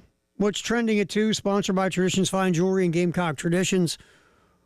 What's trending, like we do always on a Friday about this time. Yap with our buddy Scott Hamilton, Post and Courier. Now, are you ready to roll are you at the stadium right now, sleeping there, ready for Army-Navy? Where are you at? No, I'm actually at home pouring a cup of coffee, and I've got a later flight. I fly out at 7:50 tonight, but I got a direct one, so that's good. But let me ask you the important question. Sure. Are you David Lee Roth or are you Sammy Hagar? Oh, David Lee Roth. David Lee Roth. Yeah. I mean, Sammy Hagar's fine, but I'm a David Lee Roth guy. It's a whole different vibe, isn't it? I mean, it's just, yeah. Van Halen is Van Halen, but Van Hagar is another animal. And it's not bad. It's just, it's not different. It's like Coke Zero, you know? Yeah, it's like, it's okay, but I'd just rather have the real Coke with the classic formula. Yes. It mixes better. Yeah, well, with what? With what? Well, if you're David Lee, Lee. Hey, you've heard those stories. When David Lee Roth, and they probably did it with Hagar too, but with David Lee Roth would actually like send roadies out in the audience, and like they'd point to a girl, and if David Lee Roth gave a thumbs up, she was invited backstage. Just saying. Yeah, they all did that. That's right. That's right. They all do that. That's what Terry Ford does. Yeah, I constantly. Jimmy John's. That's right. Yeah, exactly. That's what I do. Oh, man. All right, so you're going to Army-Navy. Yeah. And obviously, look, I've never been to Army-Navy. I always wanted to go. I just never had a chance to do it. Have you been to an Army-Navy game before this one? I have not. I've been to an Army game, and I've been to the Military Bowl in Annapolis. But I've never been to the Army-Navy game. So I'm stoked, man. Yeah, I mean, I've obviously, being from Baltimore, I've trolled around Annapolis hundreds of times, but I never got a chance to go to Army-Navy. That's on a bucket list for me. Is that something where you said, look, I'm going, or is it just you decided this would be an interesting story? Because, again, Army won the American Athletic, and Navy was almost in the championship game with them, so 2 good programs this year. It was both. It was both, and I looked and I said, you know what? I can get a direct flight. It's not too expensive. I made the pitch, and they said, okay, go. And I'm really, really excited, dude. I mean, it's, of course the game's got so much history to it, and I just think there are so many other things besides the game that I find fascinating. Like, people are always complaining, why don't they take it across the country, and why don't they play it in Texas and play it in Denver and blah, blah, blah. These are America's teams. Dude, there's a lot involved with this game. There's a lot involved. And, oh, by the way, the students like to go. Those guys, God love their hearts. Mm-hmm. They need a break every now and then. And they can get from Annapolis to Philadelphia or from West Point to Landover, Maryland. But how the heck are they going to make it all the way to Seattle or wherever they're going to go if they want to play it across the country? And somebody's got to pay for it. So, no, I'm good with it always. By the way, Terry Ford, It's only not been on the East Coast twice. Right. Twice. Once at the Rose Bowl in 1983, and the other, and I might be a year or two off on the year, it was in Chicago in 1926. It actually was the dedication for Soldier Field. There you go. You were there the for more that you know. one. You were there for that one. You are older than me, so tread lightly. Scott Hamilton from the Post and Courier hanging out with us here on the halftime show on the game. All right, real quick before we jump into this Bill Belichick, 'cause I know you probably have an opinion. We look at South Carolina, a lot of awards. Kyle Kennard wins a Nagurski, also first-team Walter Camp All-American. Shane has gotten some love as SEC Coach of the Year from, I think it was a Sporting News, but did not get it from the media, from the coaches of the SEC. Clark Lee did from Vanderbilt. Is it now? Are you like, yeah, you know what? I'm cool with that. I get it. Vandy wins 6 games. Clark Lee should get a statue.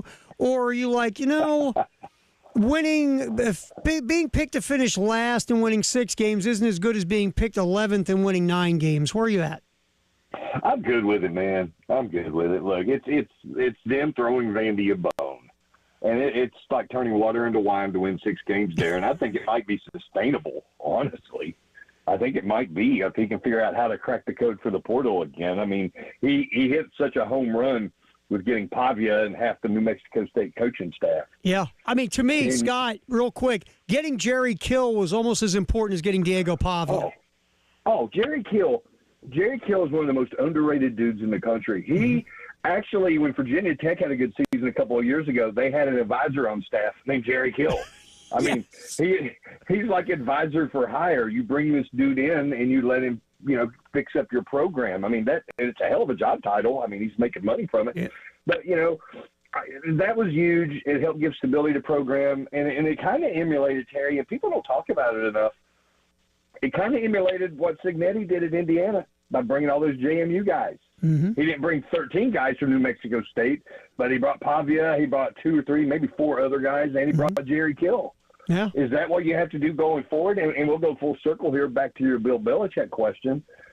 That's where Belichick isn't going to be able, presumably, anything's possible, but presumably, to have that kind of impact of a Cignetti or of a Deion Sanders, where Deion came with his own luggage. Cignetti came with his own luggage. Bill Belichick's coming with his 24-year-old girlfriend. That's all he's bringing now. I'm not saying it's bad. And Mike Lombardi. Yeah, exactly. And Mike Lombardi. Yeah. So Belichick's going to get a wake-up call that, you can have quick turnarounds and you can have success, but you're going to have to put in the work, bro, because those other guys kind of had off-the-shelf competitors. They were already Power 5, Power 4 players that they brought with them. He's got to go out now and get them out a la carte, piecemeal, a roster together. Scott Hamilton hanging out with us from Post and Courier here on the halftime show in the game. To the point of, look, typically this doesn't work.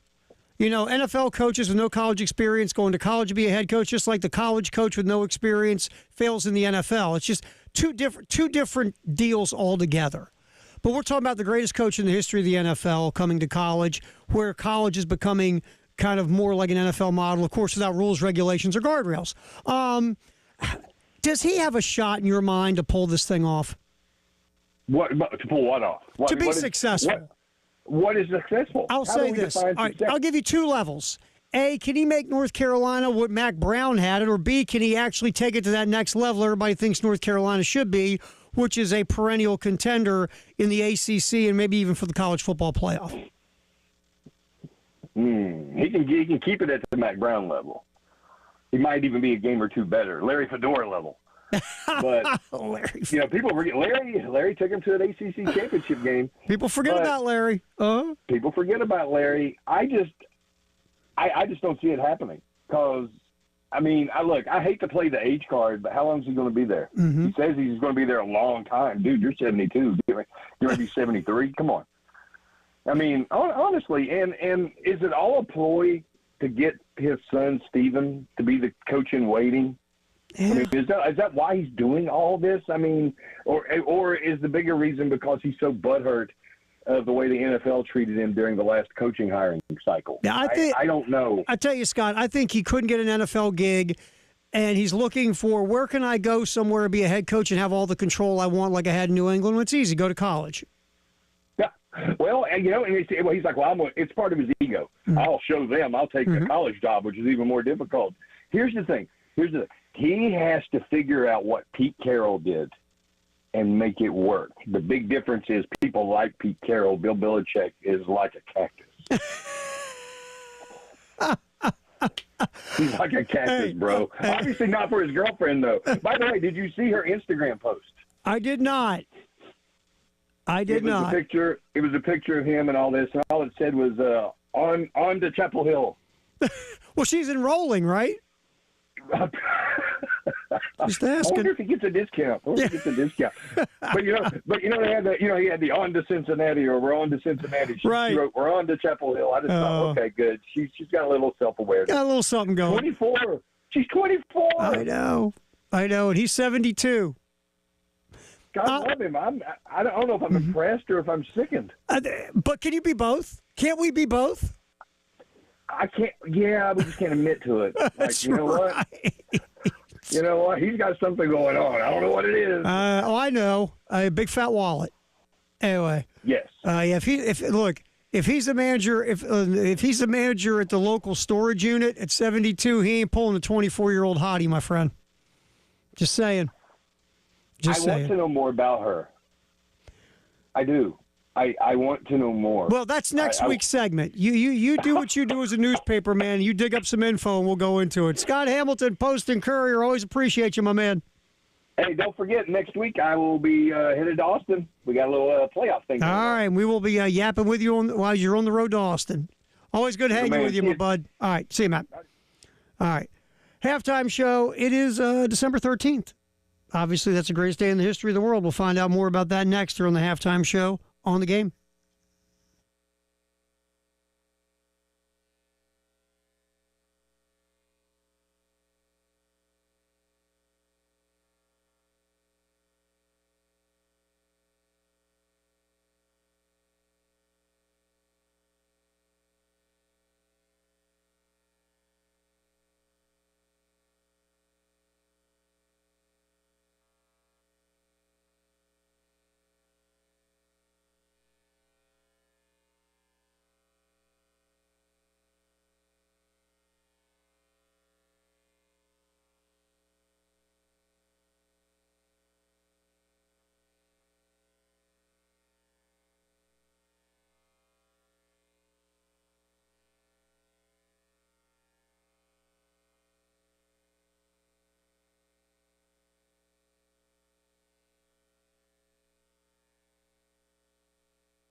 All right, time for the greatest day in the history of the world. This time we hardly ever look at the weekends because, we go Monday through Friday. So we're going to take a little peek at the greatest day in the history of the world, which would be December 14th, tomorrow. And on this day, we always go old school. We try to grab something from way, way back in the day. 1933. Howie Morenz becomes the NHL's all-time leading goal scorer as the Montreal Canadiens beat the Toronto Maple Leafs 2-0. Morenz scores his 247th goal of his career. Milestone came in Montreal at the Forum.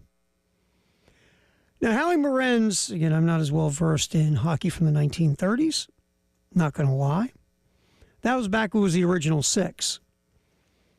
Now, Morenz began his NHL career in 1923 with the Montreal Canadiens. Also played for the Chicago Blackhawks, New York Rangers. Played 14 years in the league, won 3 Stanley Cups. Morenz broke that record, like we said, in 1933. But this guy had a very tragic ending to his life. All right. Morenz was playing for the Montreal Canadiens against the Chicago Blackhawks January 28, 1937. This is according to Wikipedia. In the first period, Morenz went after a puck in the Chicago end, being chased by Blackhawks defenseman Earl Seibert. Morenz lost his balance, fell to the ice, crashing into the boards and catching his left skate in the wooden siding of the boards. Seibert couldn't stop, landed on him with full force. The result was the impact snapped Morenz's left leg, and they say you could hear it throughout the rink. Ugh. Morenz was taken to the hospital. They found the leg was fractured in 4 places.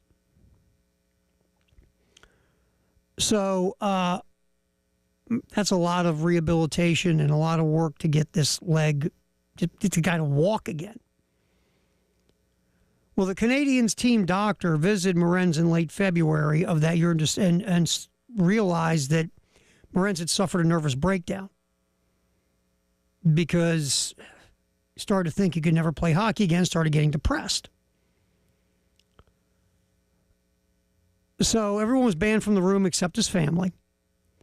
And then, in March, Morenz started complaining of chest pains. Doctors attributed that to a heart attack.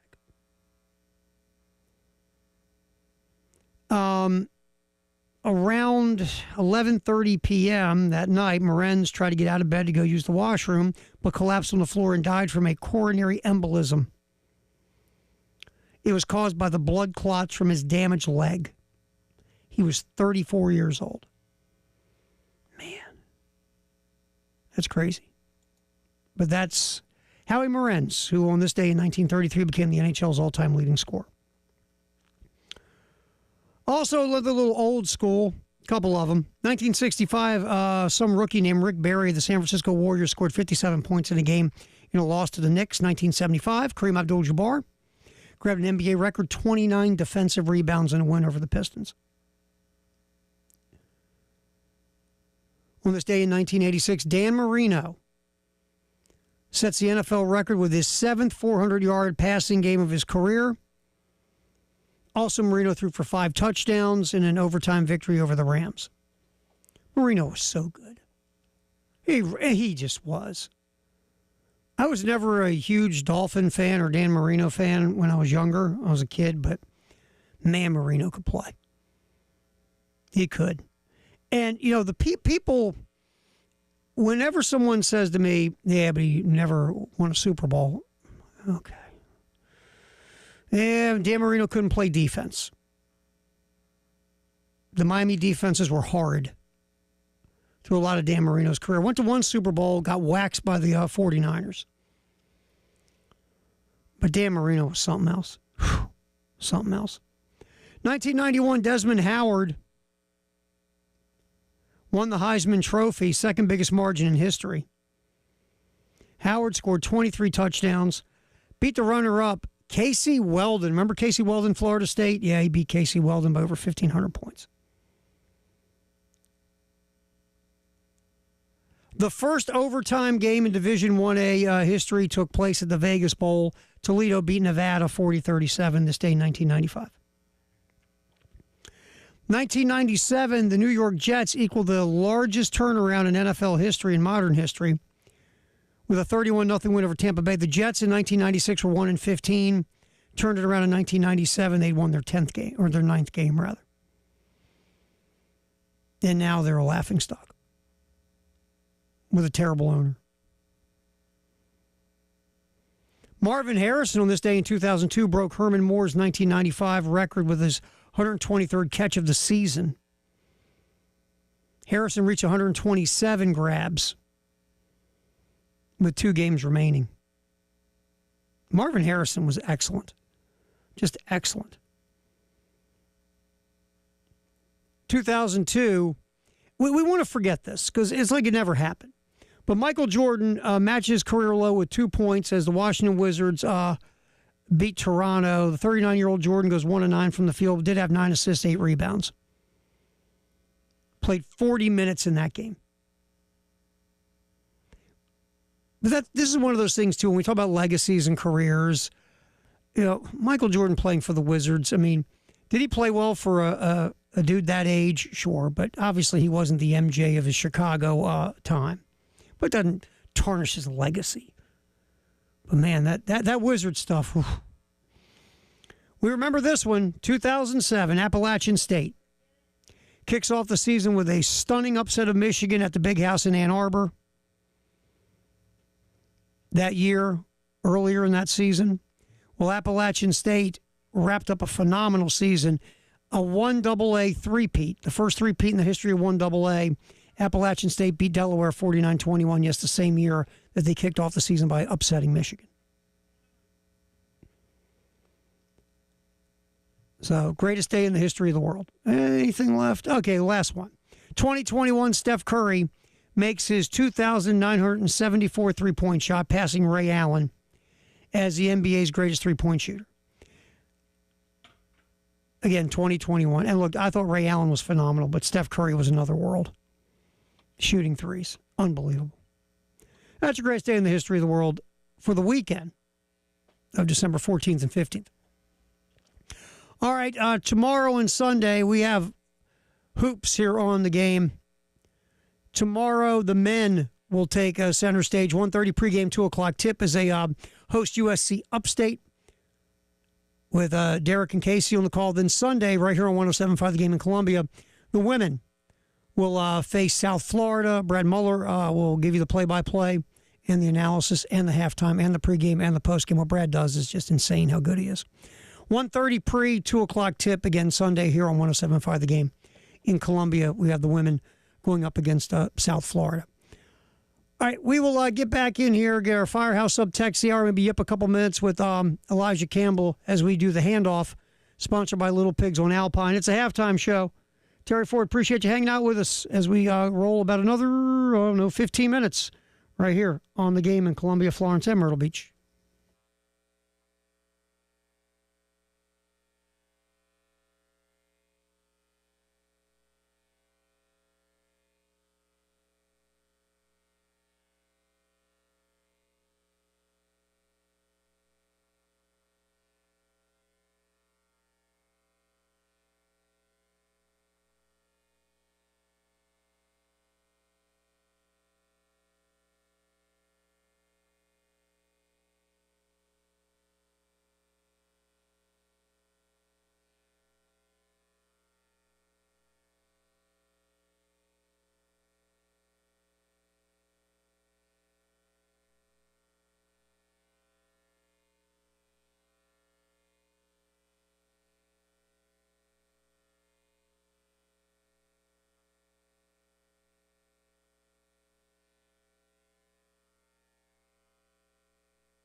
Jay Phillips decided he wanted to take a day off. Days off. We'll start off with the Fire Us Up text, the hour 834-460-100. You guys were talking about Shane Beamer not getting the SEC Coach of the Year voted by the coaches. Clark Lee got it. How about Nick Emmanwori? I thought Emmanwori would get more love this year in some awards. I mean, he's going to get love at the NFL draft. I believe a second-round pick. I think Emmanwori will land somewhere in the second round, which he's really improved his draft stock from last year. This time last year, Elijah, we were talking about Nick Emmanwori because he had issues in coverage. Mm-hmm. Is he a guy that will move to linebacker in the NFL because he can run, he can hit, he just can't cover? Now he can run, he can hit. You know he does a lot better? He has one of the highest coverage grades of anybody, Yes. of any safety in college football.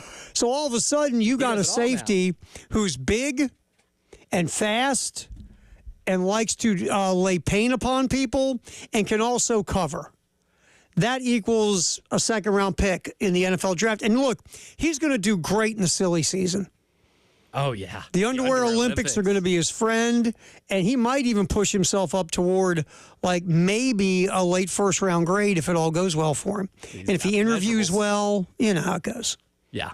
He's got So, the measurables. Nick will get his love. I mean, look, he's not a first-team All-American by anyone's votes. Do we think he's a hell of a player? Absolutely.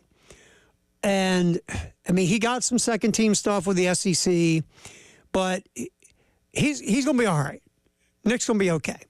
Because I think if he does stay in and play the bowl game, play the Citrus, that'll be, I believe, his last game in South Carolina. I think so, too. Take advantage of your climbing draft stock.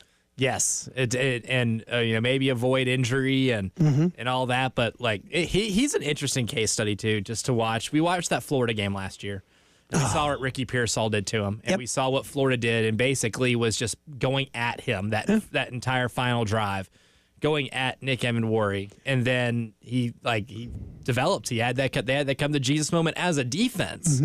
Got immediately better after that, changed the course of the season, added a couple pieces, and then Nick Emmanwori takes that step from being good to a great college safety, and the rest is history. And to be fair, I mean, the pass rush helped. When you have to cover less, you can cover better. But that doesn't want to take away from the fact that Emmanwori got better.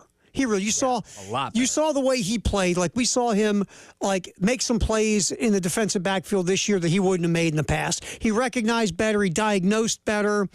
And obviously his man-to-man coverage skills got better. Significantly. Kilgore got better with his coverage skills. Who got better as the season went along and who really struggled early was DQ Smith. Really struggled early. But got it together around the halfway mark of the season. And the second half of his season was much better. I mean, he wasn't up there with Emmanwori and Kilgore when it comes to a lot of the numbers, metric grades, performance. But DQ Smith was having some tough times early in the year, and he really got himself together. First 6 or 7 weeks of the season, I think he was missing 42% of the tackles he was attempting, which was the highest on the team by a mile. And at the end of the year, he was making some of the biggest stops that the defense had. I mean, he got significantly better as a tackler as the season goes on, and that's one of those fundamental things that if you master that, everything else can come after. And his coverage grades got better because he was not. I mean, just to be honest and fair, he was the weak link for a while in the back end of the defense, but he also ramped up, coverage wise. So, going back to Emmanwori. Yeah, I believe this will be the last season of football for him at South Carolina. He'll move on, and I'm believing. I think absolutely you'll hear his name day 2. At the least. Yeah, I believe second round feels fair. Because Mel Kiper, all season long, loves him as the number 2 safety in the entire draft. And it depends how the draft goes. I say this all the time. The bottom part of the first round is at times becomes kind of a crapshoot because if your team. And let's say you like a guy, but he's going to project to go early second round. You don't pick till mid to late second round. If you really like him, some teams will trade up into the first round when one of those last picks of the first round to go get that guy. Before he gets. Panthers went and got Xavier Legette.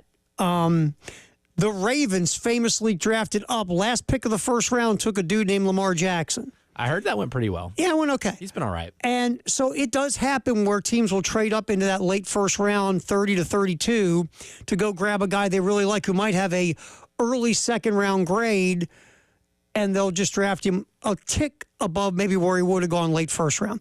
So that could happen. It could happen to Kyle Kennard. It could happen to Nick Ammonwari. These things could happen. So we'll see. But Nick Ammonwari, like a lot of these guys on the defense, made themselves some money this year.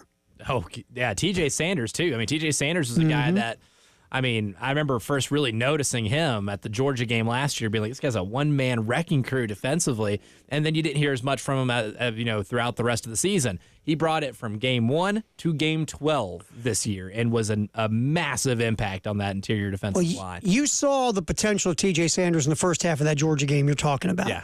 It was consistency. Yeah. And you know what else helped too? When you got two demons coming off the edge and teams have to really account for those two demons, now all of a sudden TJ Sanders is seeing less traffic to get to the quarterback. Yeah. But Sanders, look, the NFL liked him coming into this year. He was a guy projected to be a draftable dude coming into this year. He absolutely improved his draft stock.